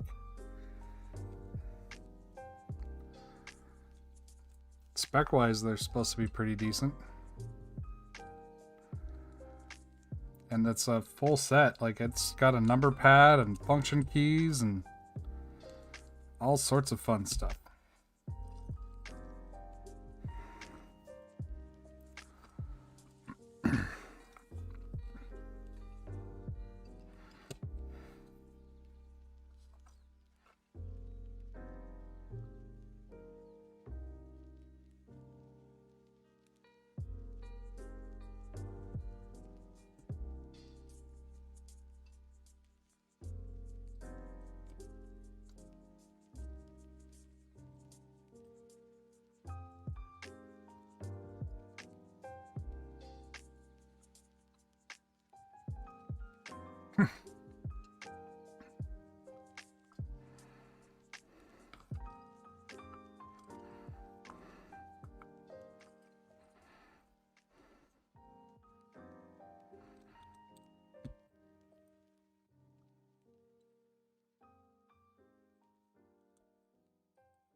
Alright, so I'm gonna just, for grins,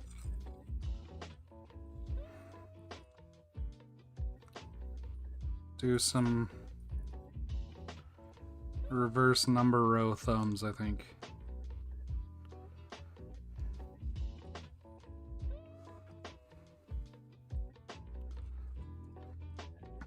Or not number row. Ah, that's part of the problem. Or that's a problem.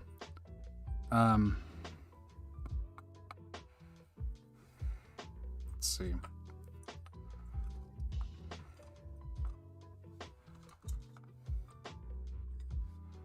I don't even know what rows I want. I just want, like,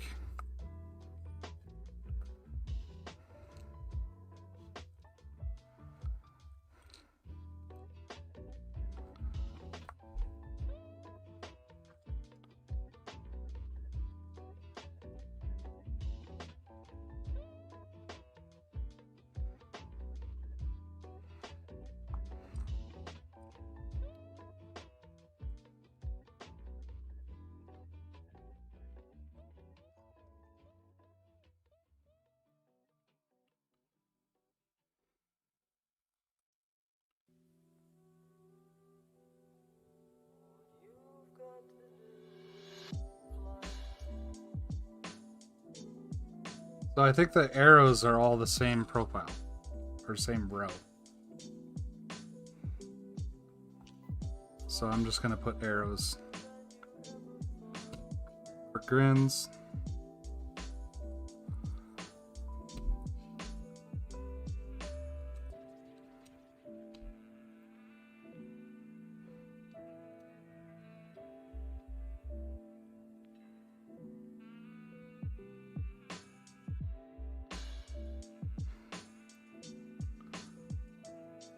There seems to be a fair amount of stem wobble,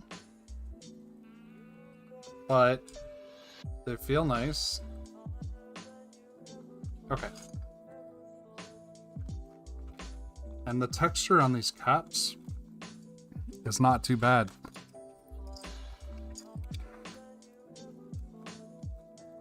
And I kind of don't hate this color.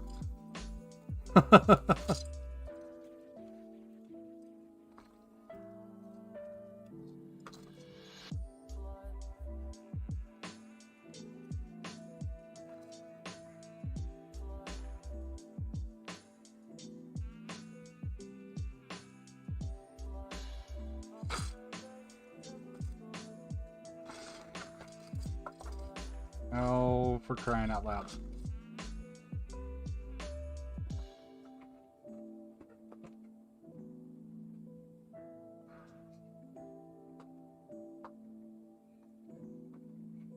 For years after I move out of this place, they're going to be finding keyboard parts on the floor. Like, why is there an F2 key down here? I don't know.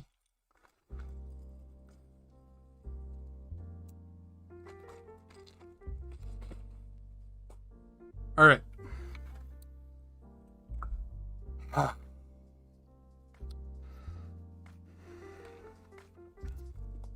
So we can make some educated guesses about where things are going to be.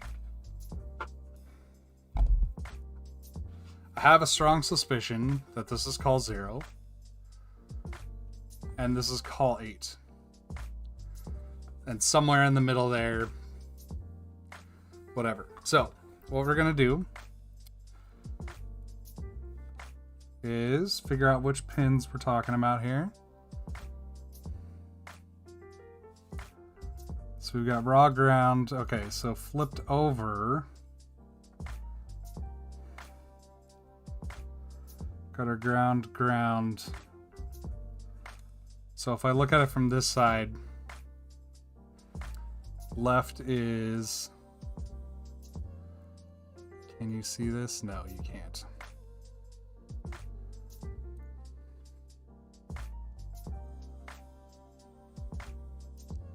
So if I look at it from this side, left is left, right is right.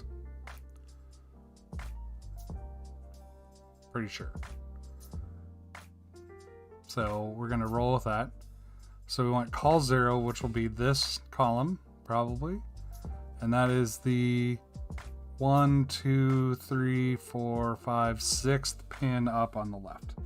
So 1, 2, 3, 4, 5, 6.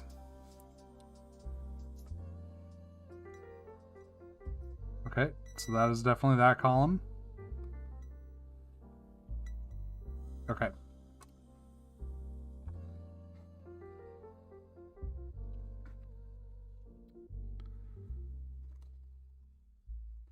How do I want to track this?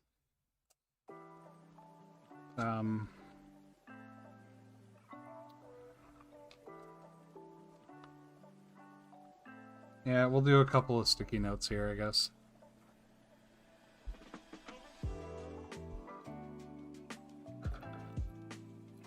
Grab ourselves a pen. Is this blue?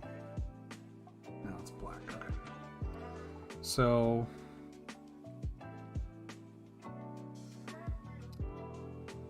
first off, let's draw a line here.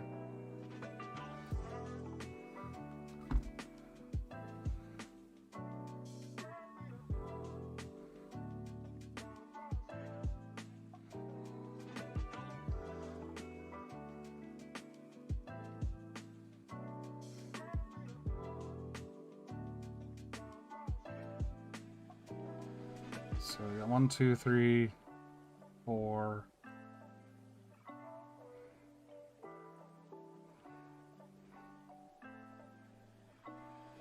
Okay, and then we've got 10.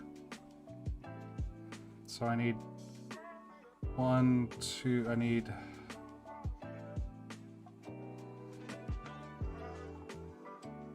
1, 2, 3, 4, and we'll go ahead and chop this one here.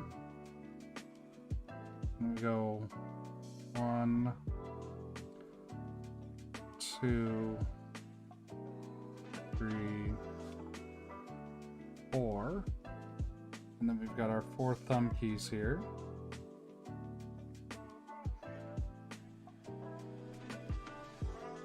Okay, and this is just junk. Okay, cool.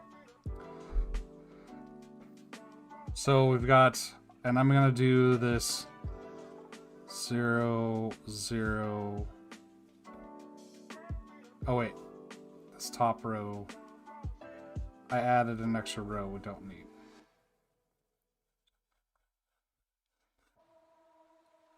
Okay, so 0, 0, 0.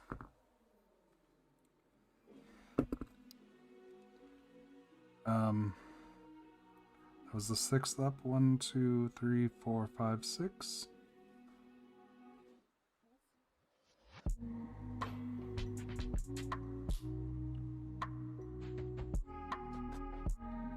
Okay.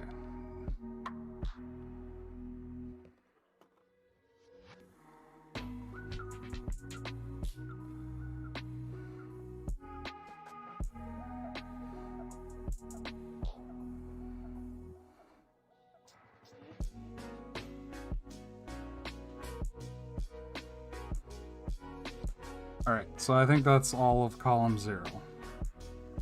So we go 1, 2, 3, 4, 5, which should be column 1.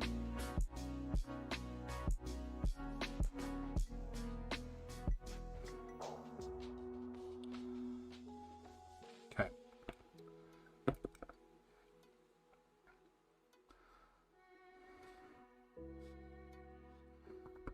Okay.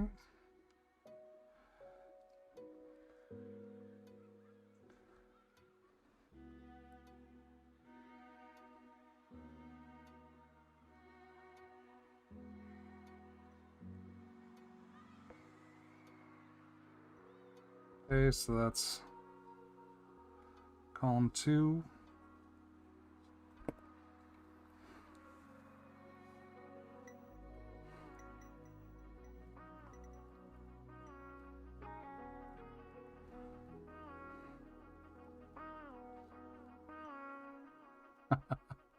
Okay, so there's a weird one. So we've got column 3, 1, 2, 3 here. This is not column 3, but this one is. So this is 3, 3, 3, 3. So I'm wondering, we'll go back to 2 real quick. So that's 1, 2, 3, 4, 5 up. If column 2, that's not that either.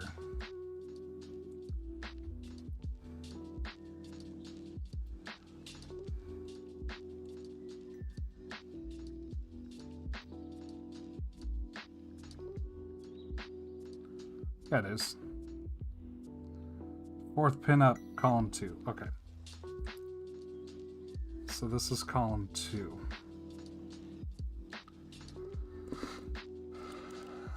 I really wish I had an overhead shot for this because you can't see what I'm doing.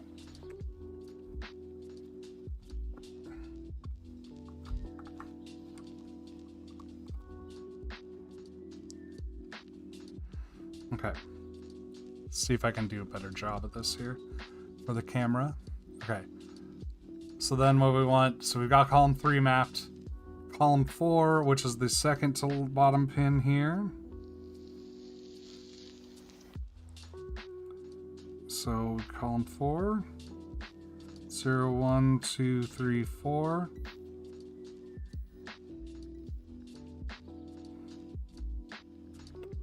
And I think 4 is just these 3 here.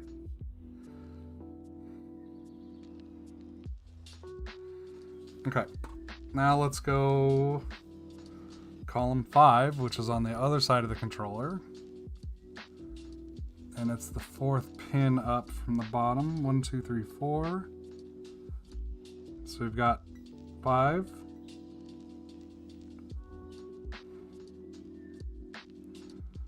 Okay.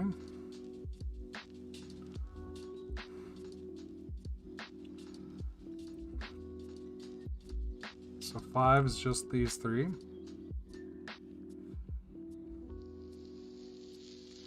Column 6 is the 3rd pin up on the right.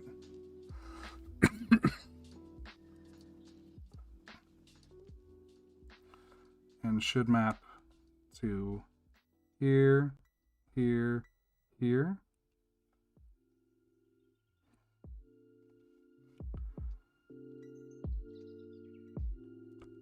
Okay. Just these 3 so far. Column 7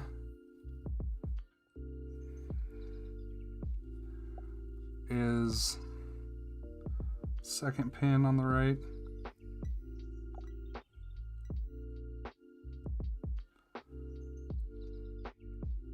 And it's just those 3. Weird. Okay. And then let's go to column 8, I guess.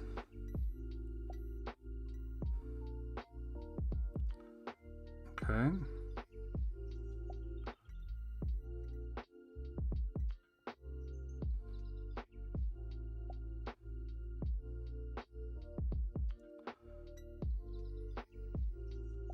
So 8 is these 3.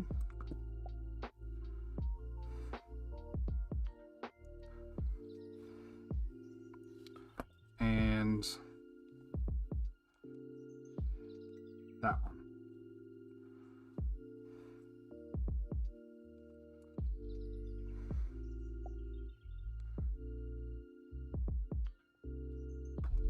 So where's the other column?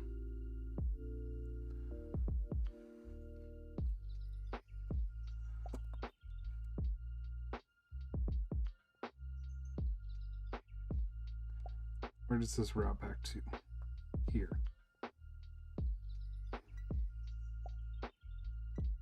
Okay, so this is where it gets a little weird.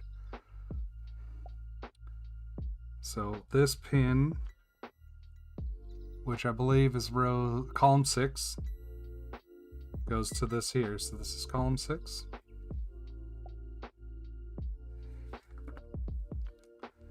Okay, and then that is on the other side. So this is where it's going to get a little interesting because we're working our way backward from the switch. So basically we kind of go like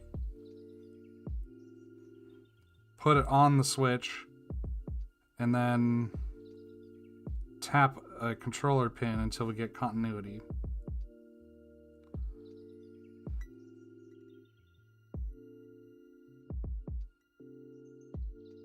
Wait, that is column 6. Okay, so that is also column 6.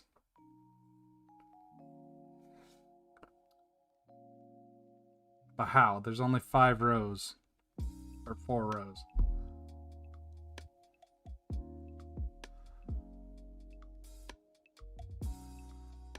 I have 5 switches assigned to column 6.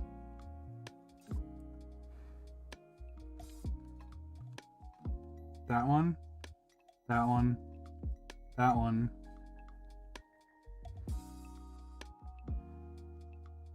Not that one. This one. Oh, okay. Wait. This is 5. Sorry.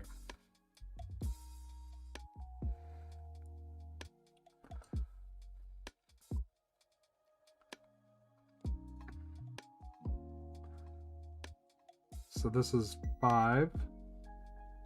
That one's 6. This one must be 7. Yep. Okay. And then this last one down here is not even 8. No, that's 8. So where is this one attached?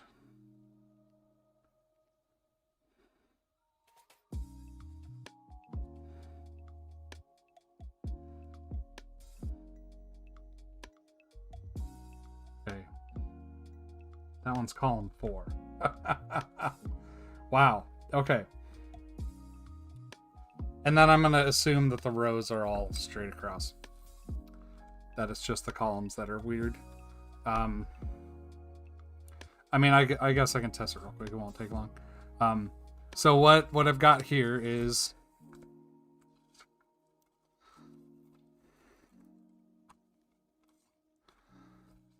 all of the columns on the alphas, except for this one, are all 0, 1, 2, 3, 4, 5, 6, 7, 8. Okay. Then this is 5, 6, 7, 8. And this is 2, 3, 4. Which, okay. So let's do the rows real quick. Rows should be really quick because, like I said, I'm pretty sure they're just straight across.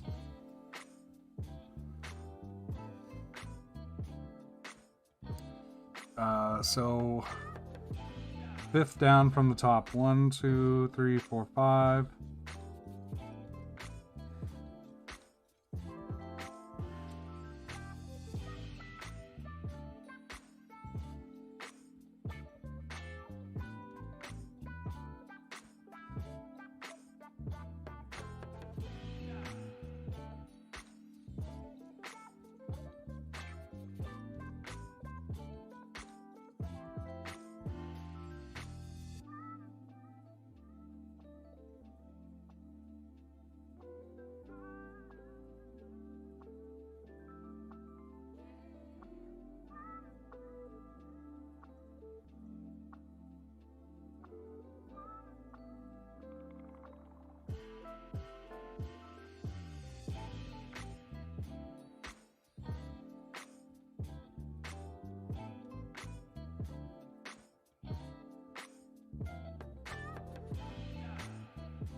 That may not be correct.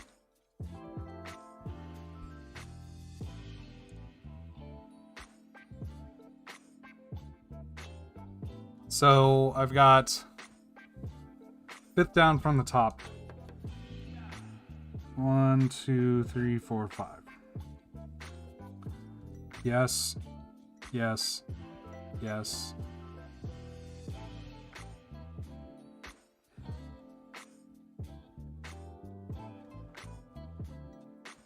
Yep. Yep. Yep. Yep. Yep. Yep. No. And what I think is happening is this row ends here. So I'm just going to do, for now, row 0,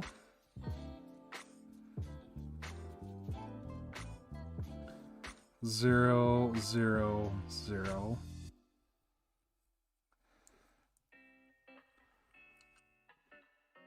Oh wow, this is almost empty.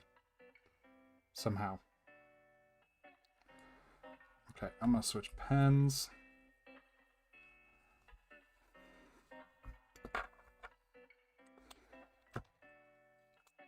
Okay, 0, 0, 0, 0, 0, 0, 0, 0, 0. I don't know what the last one is yet, but we'll get there. Okay.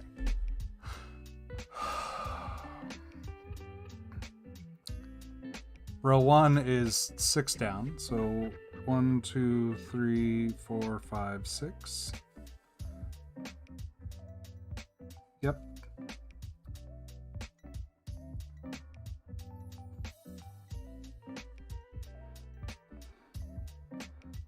Because see, I can see where the row trace ends right here. So that's row 1. What a weird matrix. Okay. Alright, next up, we've got row 2, which is 7 down, right? 1, 2, 3, 4, 5, 6, 7. 2, 3, 4, 5, 6, 7. Okay, and that should be this row.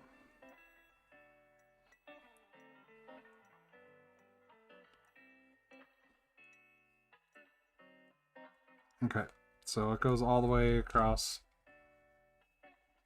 here.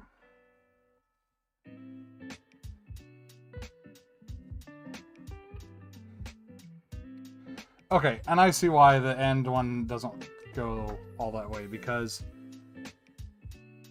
you can't have... There'd be duplication on the rows. I'm not describing it properly, but like if this was row 0, column 5, there's row 0, column 5 there. Row 1, column 6, row 1, column 6 there. 2, 7, 2, 7 there. So this is not 2. So this must be row 3, which is unique then. So 3, 3, 3, 3, 3, 3, 3. Okay. And row 3 is 5th up from the bottom. 1, 2, 3, 4, 5. So it's going to be this one, this one, this one, this one, these 3.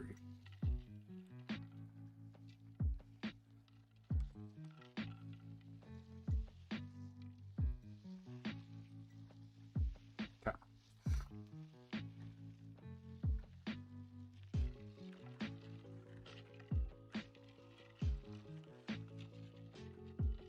All right. Now we literally just put into ZMK this array left to right. It doesn't actually have to map. It doesn't actually have to be in this order or in any order. I could roll dice, or take all these and shuffle them up and grab them all. But what this maps to is the order of keys in your key map. So you should probably have them so that they make sense. So that it's like, okay, well, this is 1, 2, you go left or right across the map. And that's what the matrix transform does for you. It also gets rid of these extraneous keys that aren't part of the map. If you just did a 9x4 matrix, there are 2 extra keys on here. Okay. Whoops. Cancel. Close. Quit this. Discard changes. Quit that. Transition away. Whoops, no. Go away. Cool.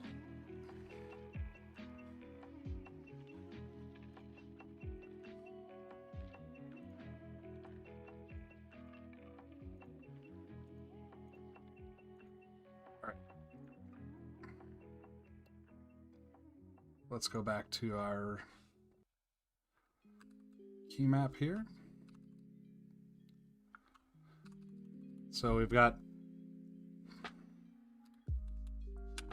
RC. So 0, 0, 0, 1, 2, 3, 4, 5, 6, 7, 8. Okay. So I'm actually going to... RC 0, 0.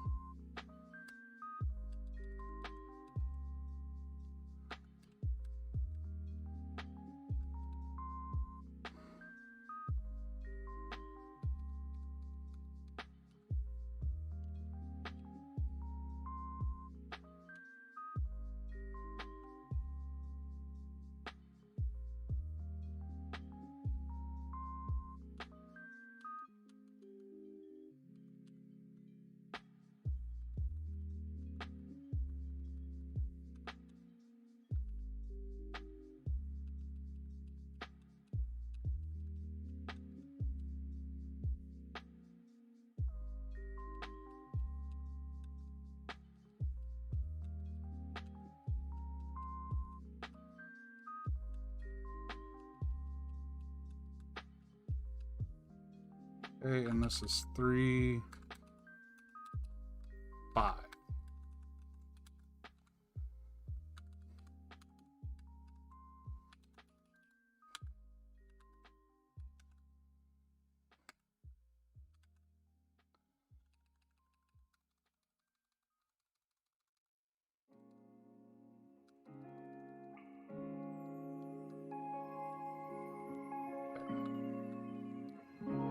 So then we've got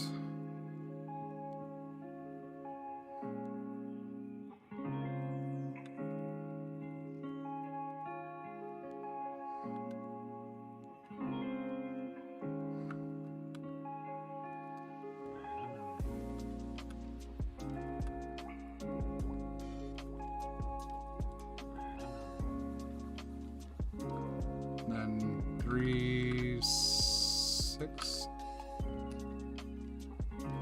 Okay. And this is 3, 7.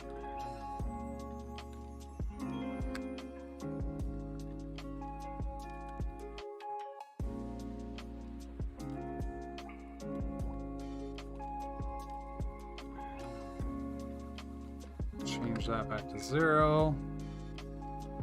Okay, so then this should be 3, 2, 3, 3, 3, 4, 3, 8.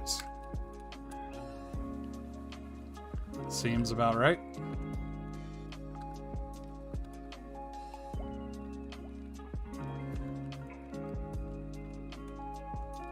Okay, so now I should be able to just forklift my, Oh wait, I want to change this. This should not be Reviung33 overlay.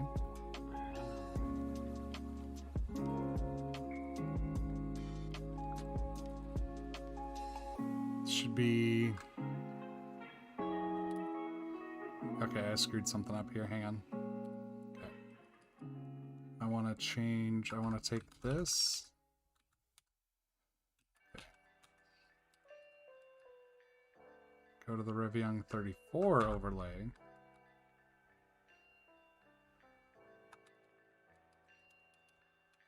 Paste. Okay.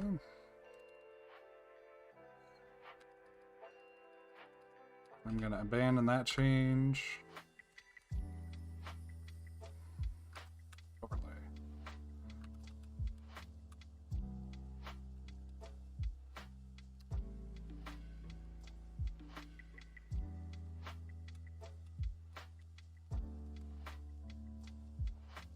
This here as my default.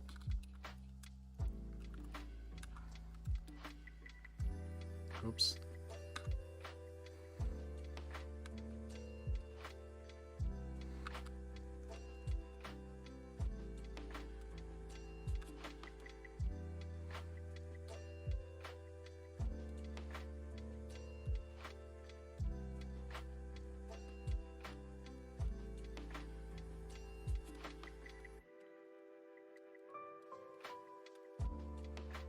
All right, so we've got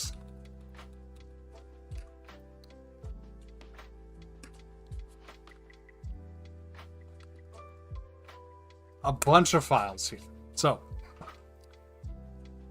got our build.yaml, which says also build a nice nano v2 Reviung34. Boom, perfect. Now to support that, we've got our shield files for the Reviung34. There's the def config, which is just boilerplate. The kconfig.shield, also just boilerplate.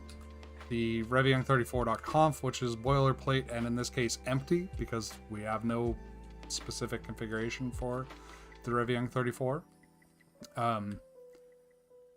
We have the overlay file, which has the mapping of, and I see that I need to...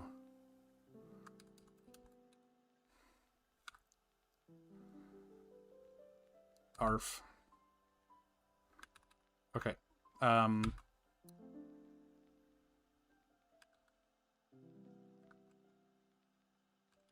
on. Oh, I didn't just do that, did I? I did just do that. No, I didn't. It's right here. I just took it out of the cache. Okay.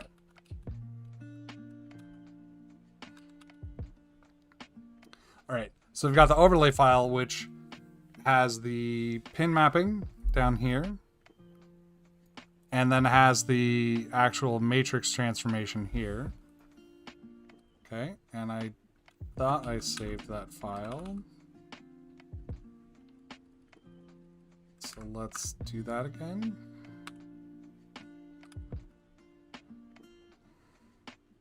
Oh, wait. I did. Okay, so there we go. So that's our overlay. So this is just the mapping of rows and column pins to where the physical key is. And then we've got our key map, which is just my standard 34 key map. And I don't want to make that the default key map necessarily, but we've got another copy of it here. It's fine. So now this should build. So let's commit this. Reviung33 shield. And let's push it up and see what happens.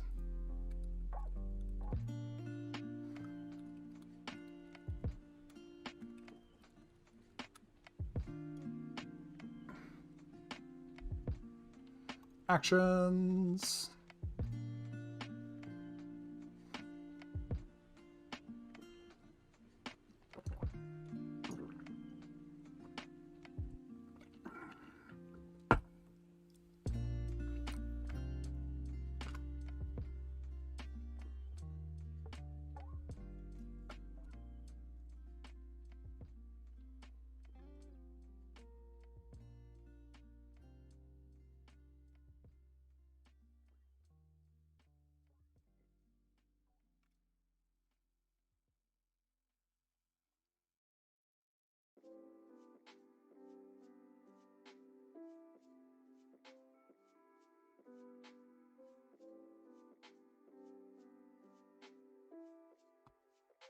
So for size comparison purposes, here's the Ahokore, which is a 36 key chalk and chalk spaced.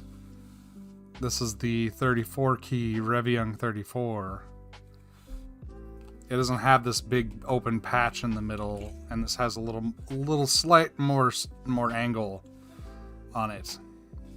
For height comparison, this is much taller than the Ahokore, but reasonable. Uh-oh. Surprise, surprise, it didn't work. Why not? Okay,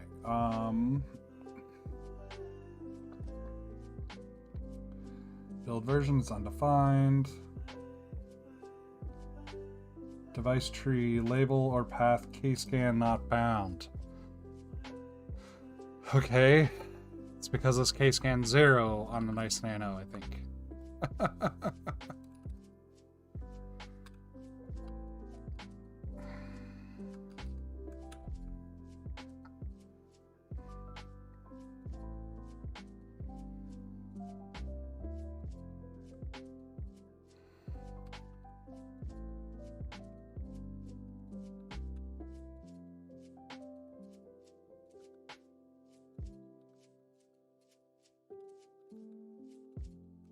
Oh, that's right, because I stole this from the Zapot. Okay, I don't need that debounce period. Or I'm not going to put that debounce period thing on an MX board to start with. Only on boards I'm having problems with. And so far, that's only been chalk boards. But now that I think about it, I don't know if I have any nice nanoed MX boards that I use. Or ZMK. I think this will be the first ZMK MX board that I actually use for any amount of time, because I have one other that I can think of, because I've got a Chalk V2 MX or Chalk V2 Nice Nano, and a MX Truck or Nice Nano. But I don't use this one because until recently the firmware didn't work, and also the keys stick, I have to modify the caps. And this doesn't have a plate, so the switches are really loose, so I haven't used it. So yeah, I think this will be my first MX board with... Wow, those keys look... Those caps look really nice, though, on that purple. Not bad for $10 Amazon purchase. Anyway, sorry, distracted. And then I guess this. Duh, what am I thinking about? This is an MX Nice Nano. You know, here's the battery hanging off the bottom. This is an MX Nice Nano, but I haven't used it enough. I think the problem is just a chalk switch problem, but anyways. We'll see. I don't need it on... TLDR, I don't need it on this just yet. So, let's see. Okay. Don't change debounce, period, stuff. Don't change debounce, period, stuff. Push that up.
No, failed again. Why? Message command failed. Label or path case scan not found. Why?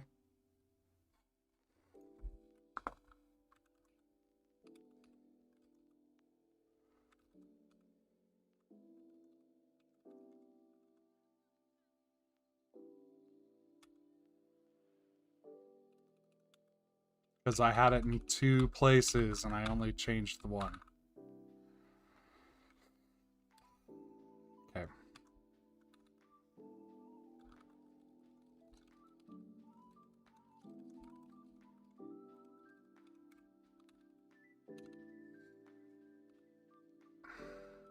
Okay. 3rd time's the charm, right?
Failed again. Why? Okay, now it says node kscan underscore 0 doesn't appear in GPIO map connector A.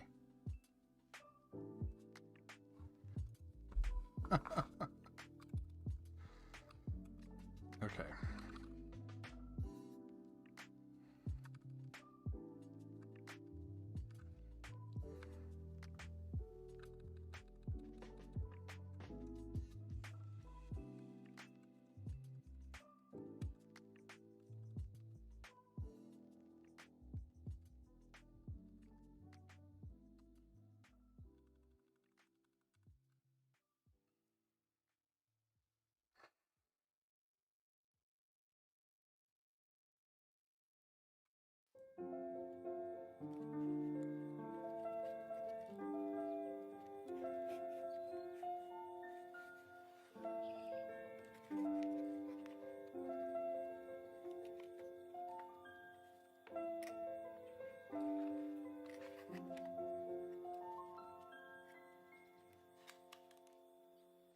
Okay.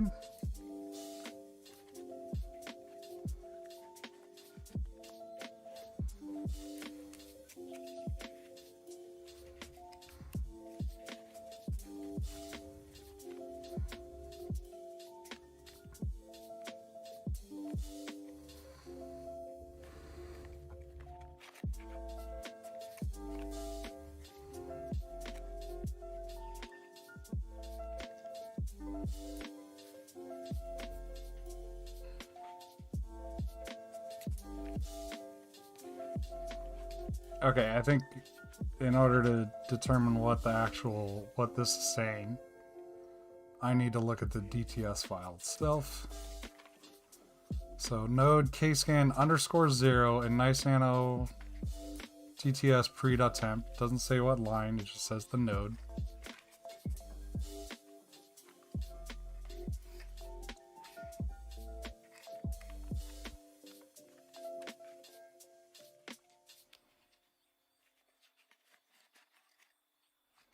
Oh, child specifier for node kscan 0.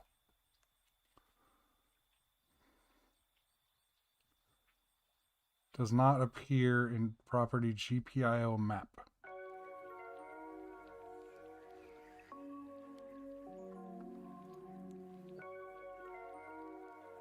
Should these be all Pro Micro D?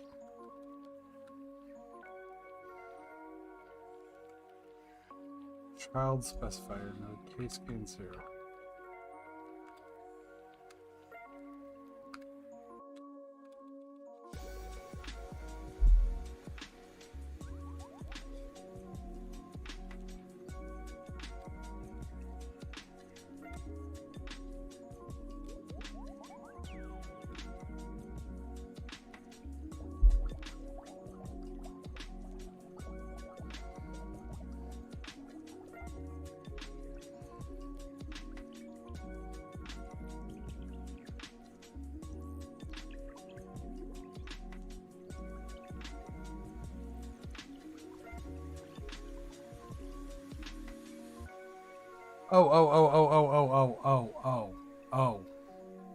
Oh. What this is saying is this child specifier 0x15, which is 21, doesn't appear in property GPIO map at connector A. So yeah, so these should probably be all just D.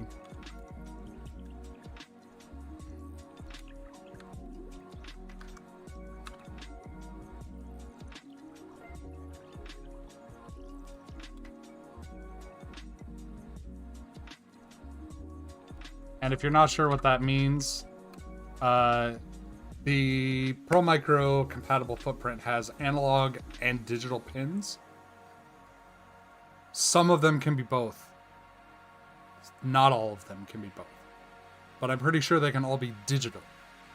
And we only care about digital pins anyway, so it doesn't matter. The Nexus node for the ProMicro footprint has, it exports analog pins and digital pins. So there's the connector A and connector D. That's what that is. And then the child specifier, basically there's a mapping in there that says like pin A is, or pin 1 is this pin deeper down in there, and it exposes that. It's just like, here's ProMicro connector A pin 14, whatever. That's what's going on there.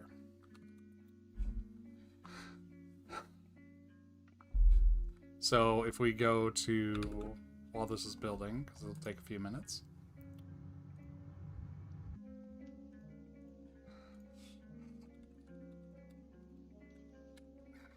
So if we look at, whoops, no. I guess we don't have a CMK one.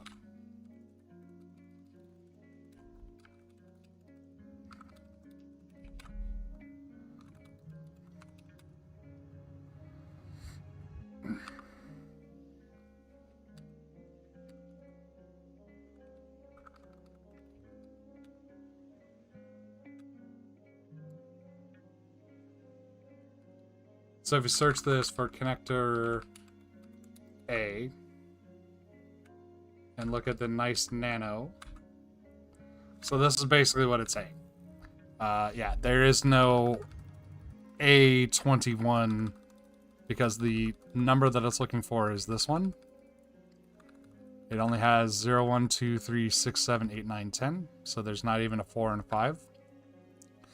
But ProMicro D has 21, 20, 19, 18, 15, 14, 16, yada yada yada. So that's what's happening.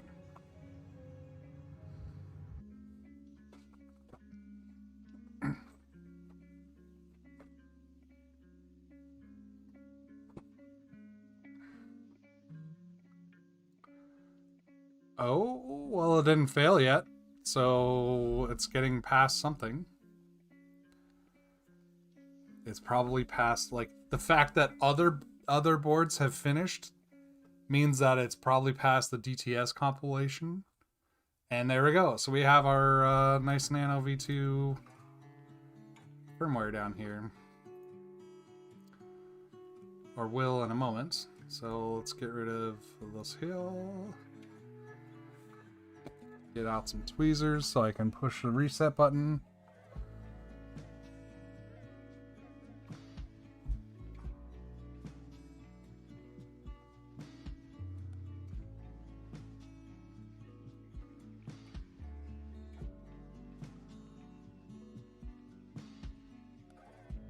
That I really prefer a physical reset button. There we go. Because you have to double tap it and the timing can be finicky.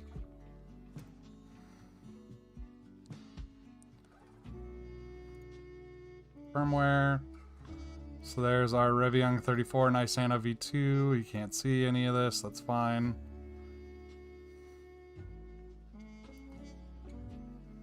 All right. And I don't have LEDs set up yet on this. But that's okay. I'll do that later. We're already at time for stream, for sure. All right, let's give this a little test here. Well, that wasn't right.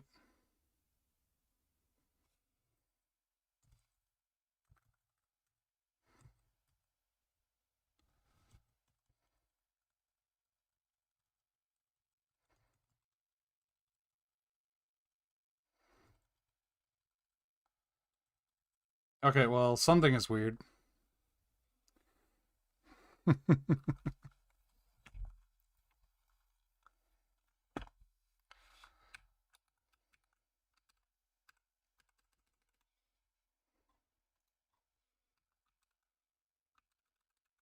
let's take that off for a second.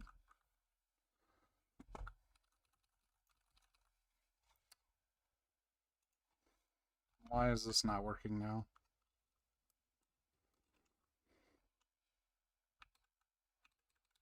I think I just broke this board. Okay. Ahokore, I choose you.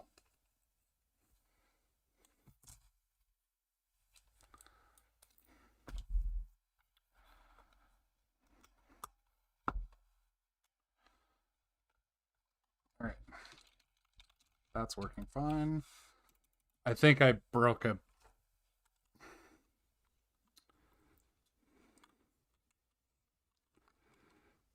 connector or something. Not a connector, a joint cable wire.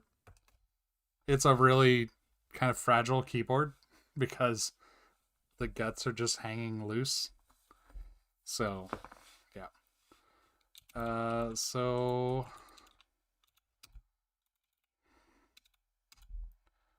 let's figure out what the hell's going on here.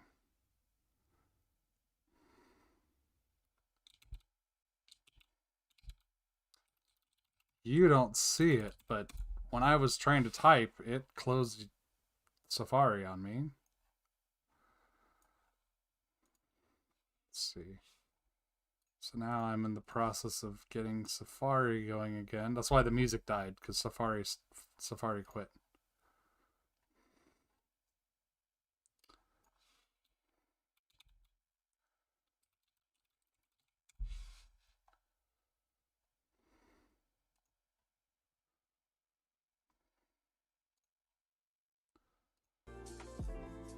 All right, we have music back.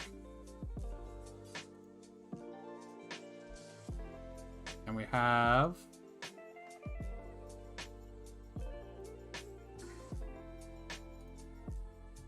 Safari. Now let's see.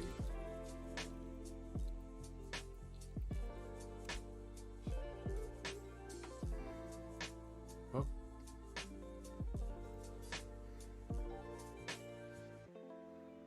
Okay, so let's get back to where we were. QMK. Configurator. So this is what I was trying to do. I was like, I'm so confident this worked, I'm just going to use it to open up QMK configurator. And the very first thing I did was quit Safari. So let's see why that broke. Test keyboard. So hook this up and let's see what our mapping looks like. So we've got Q, W, E, R, T, Y, U, I, O. Well, that's not right. P. Okay. So Y-U-I-O-P. And then we got A. No, that's U. S. Okay, that's at least right. Accidentally. D. That's right. F. G. H. Z, apparently. With. Okay, so that's the home row mod is working. And so X. Yeah, I don't know what happened here. Okay, so Z is also... You know what, I bet I just screwed up.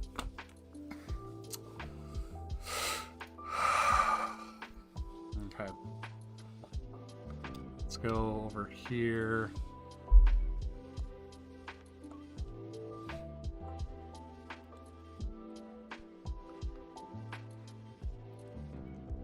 So we got 0. So we've got 1, 2, 3, 4, 5, 6, 7 that worked. 8 and 9 did not. So let's go to 0 and X. 6 and 7 were not correct. Why? Why weren't they correct?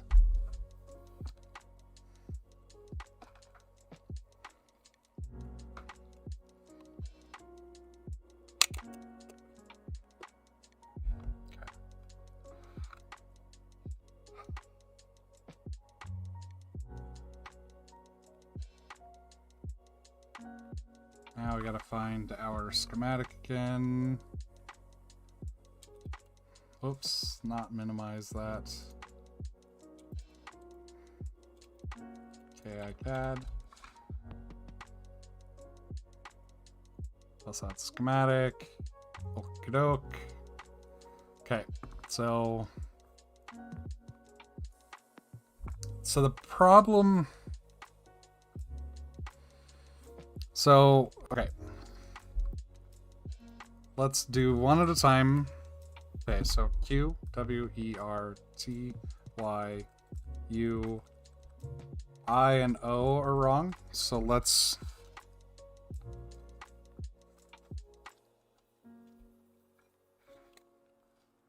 I, O.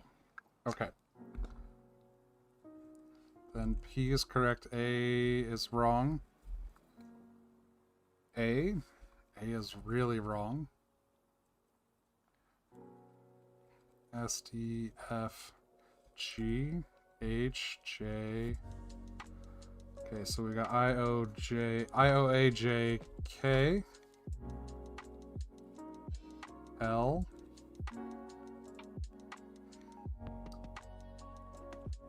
That one's correct.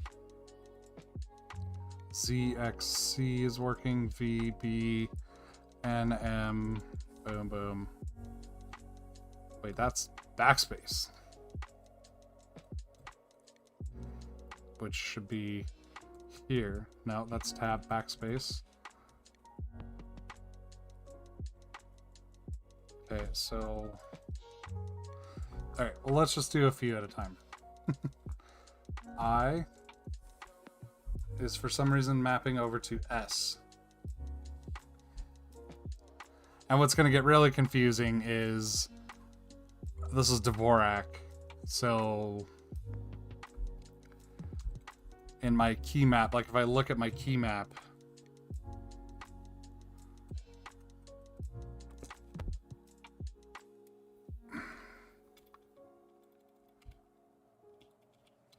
I'm going to look at S, and S is over here. HTNS, it's here. Yeah, anyways. Okay, so let's figure out what row and column this one is actually wired to.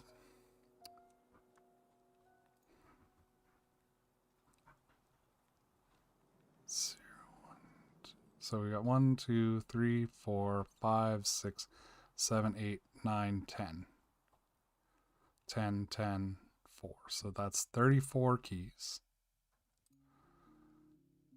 And it's not... Okay, so that's the edge of the line, end of the line. Oh, God. Oh, jeez.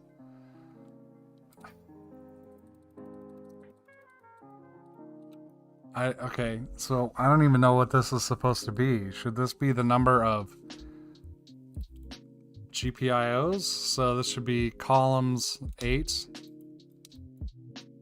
No, columns 9, rows 4.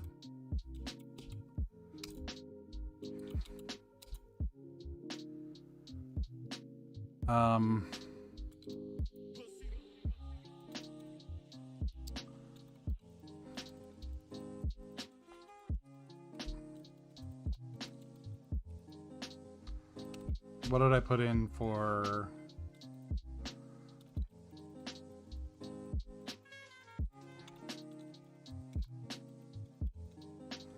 But that's what the problem is. Guaranteed. I just am not 100% sure what the fix should be.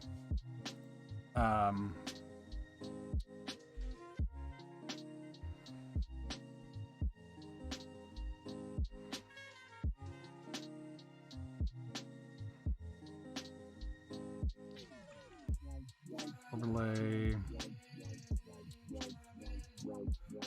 Yeah.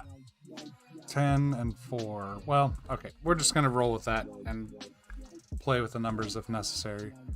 Here we go. Specify correct number of rows. Columns.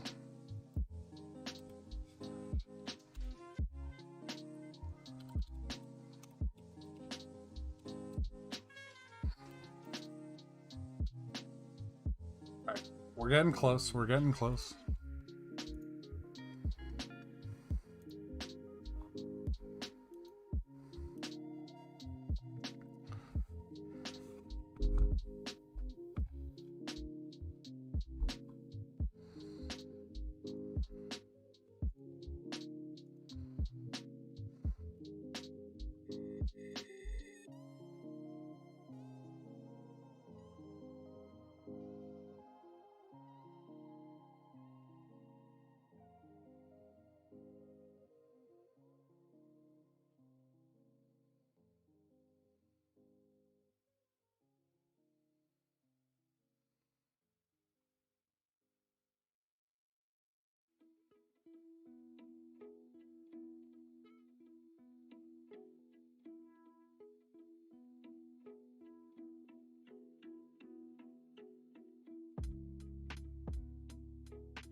There's ready to go.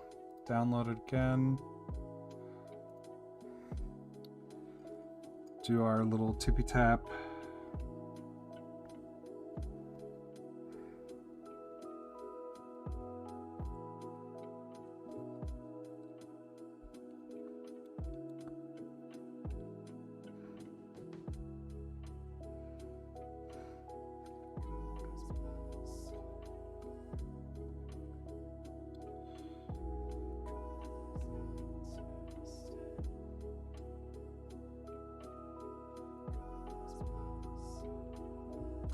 Goes.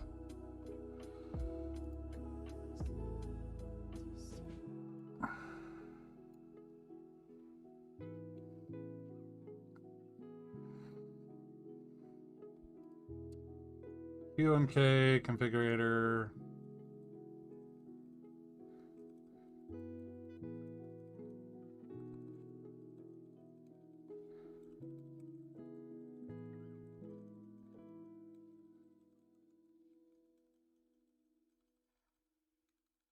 Okay, so for some reason A types Q. And I have a feeling that yes, RC11, so this would be RC10, 20, 2 da, da, da, da, da. Okay.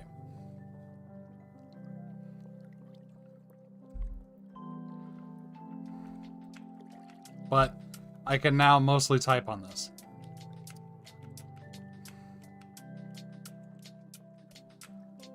Fix a key.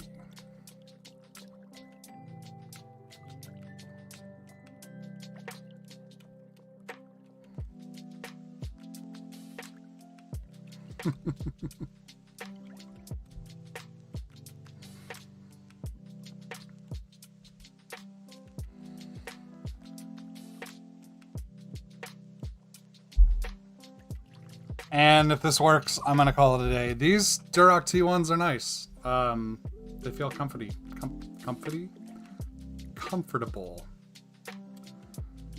Well, no, I'm not gonna call it. I'm gonna do a couple rounds of monkey type first, because of course.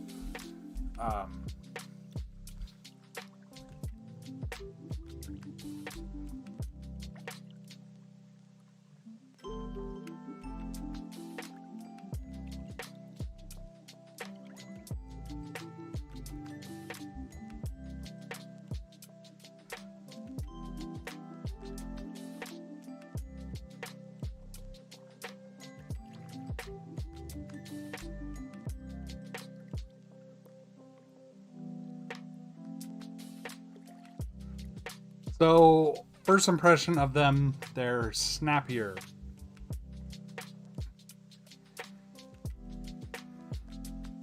I feel like they're snappier than the Boba U4s. The Boba U4s are really nice to type on. These are... They're really extra tactile. Maybe. I don't know.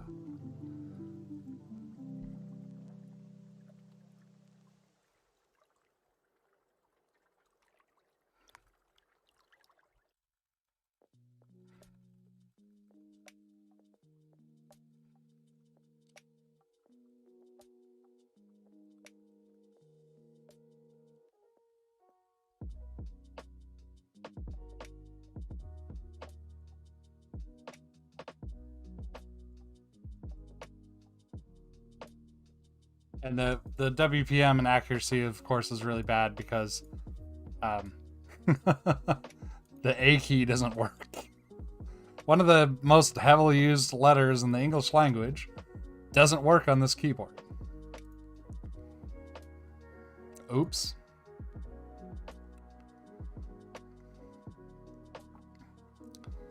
Alright, but I think that's the last problem.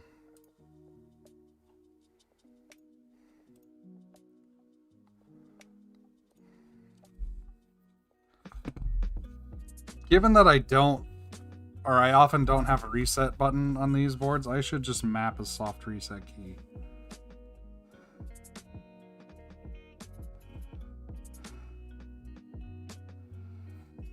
It wouldn't have necessarily helped out in the beginning because the board didn't work at all, but it would be nice for like routine stuff. Okay, does our A key work? A. Now that key, that key does work. It's just getting the wire from the USB cable is getting stuck under it. Okay, cool. So this is the Reviung33. I also first impressions. I love it. This is.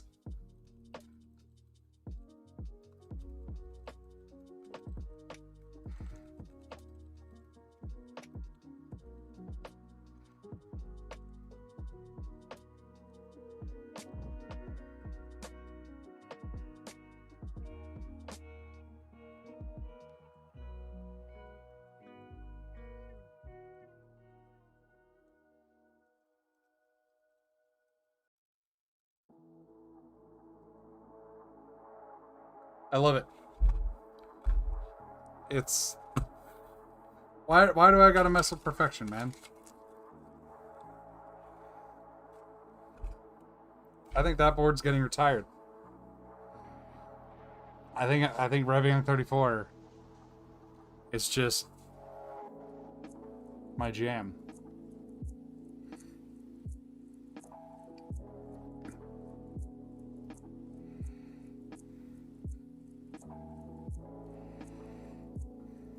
I gotta get that LED wired up, but I think this is it. Really, like that's end game. Whoa.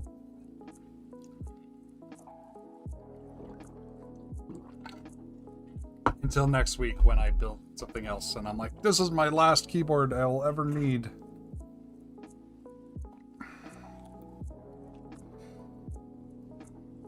But this is very, very comfortable and nice to type on. And I'm not gonna lie, these caps aren't bad at all. For $10 or whatever the hell I bought them for on Amazon, like, I have no complaints.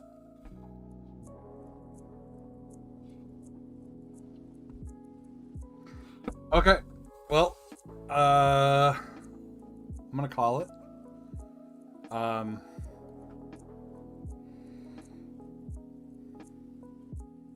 I don't know what I'm gonna do for stream next week, but I'll figure something out.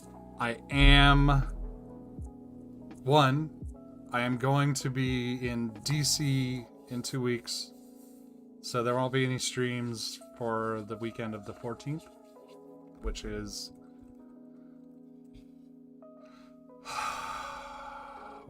what days? 12th, 13th, and 14th. I'm going to be in Washington DC, meeting up with some folks from the Absalom Club server. It's going to be fun.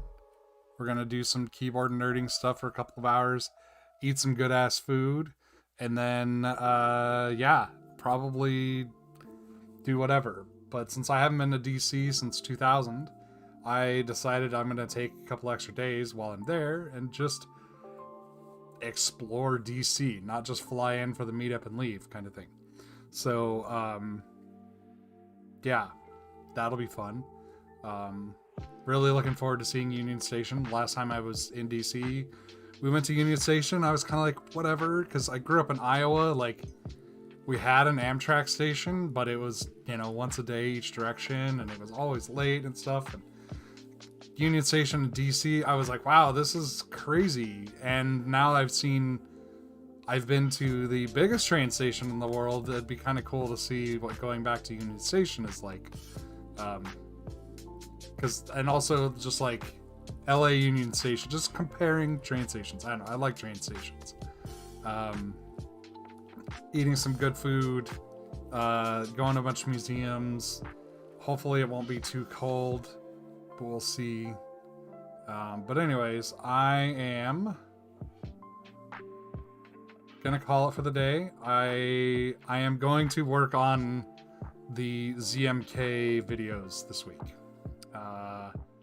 I've thought some more about it in terms of like how I want to do it, and I want to, maybe I'll use OBS to do some capture stuff, but my actual compositing and editing and all that stuff is not going to be, I'm not going to try to make OBS do on the fly compositing, in large part because it's too inflexible. I can't change it afterward, so I'd have to reshoot the thing or like somehow cut things up, but it just, no.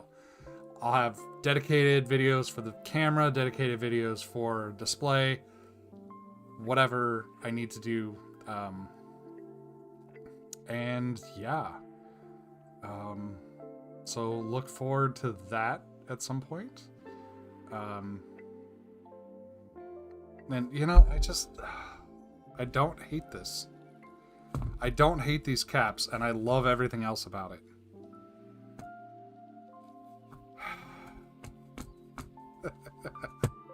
Okay, cool. Thanks all for hanging out and sticking around and joining me on this yet another friggin' Reviung that Kitchen has. This is 5 now. I've got 4, 5. I've got a bunch of Reviungs. But I think this is the game changer. I need to put some bump-ons on it. Anyways, I'm gonna call it. Thanks, everyone. See you next week.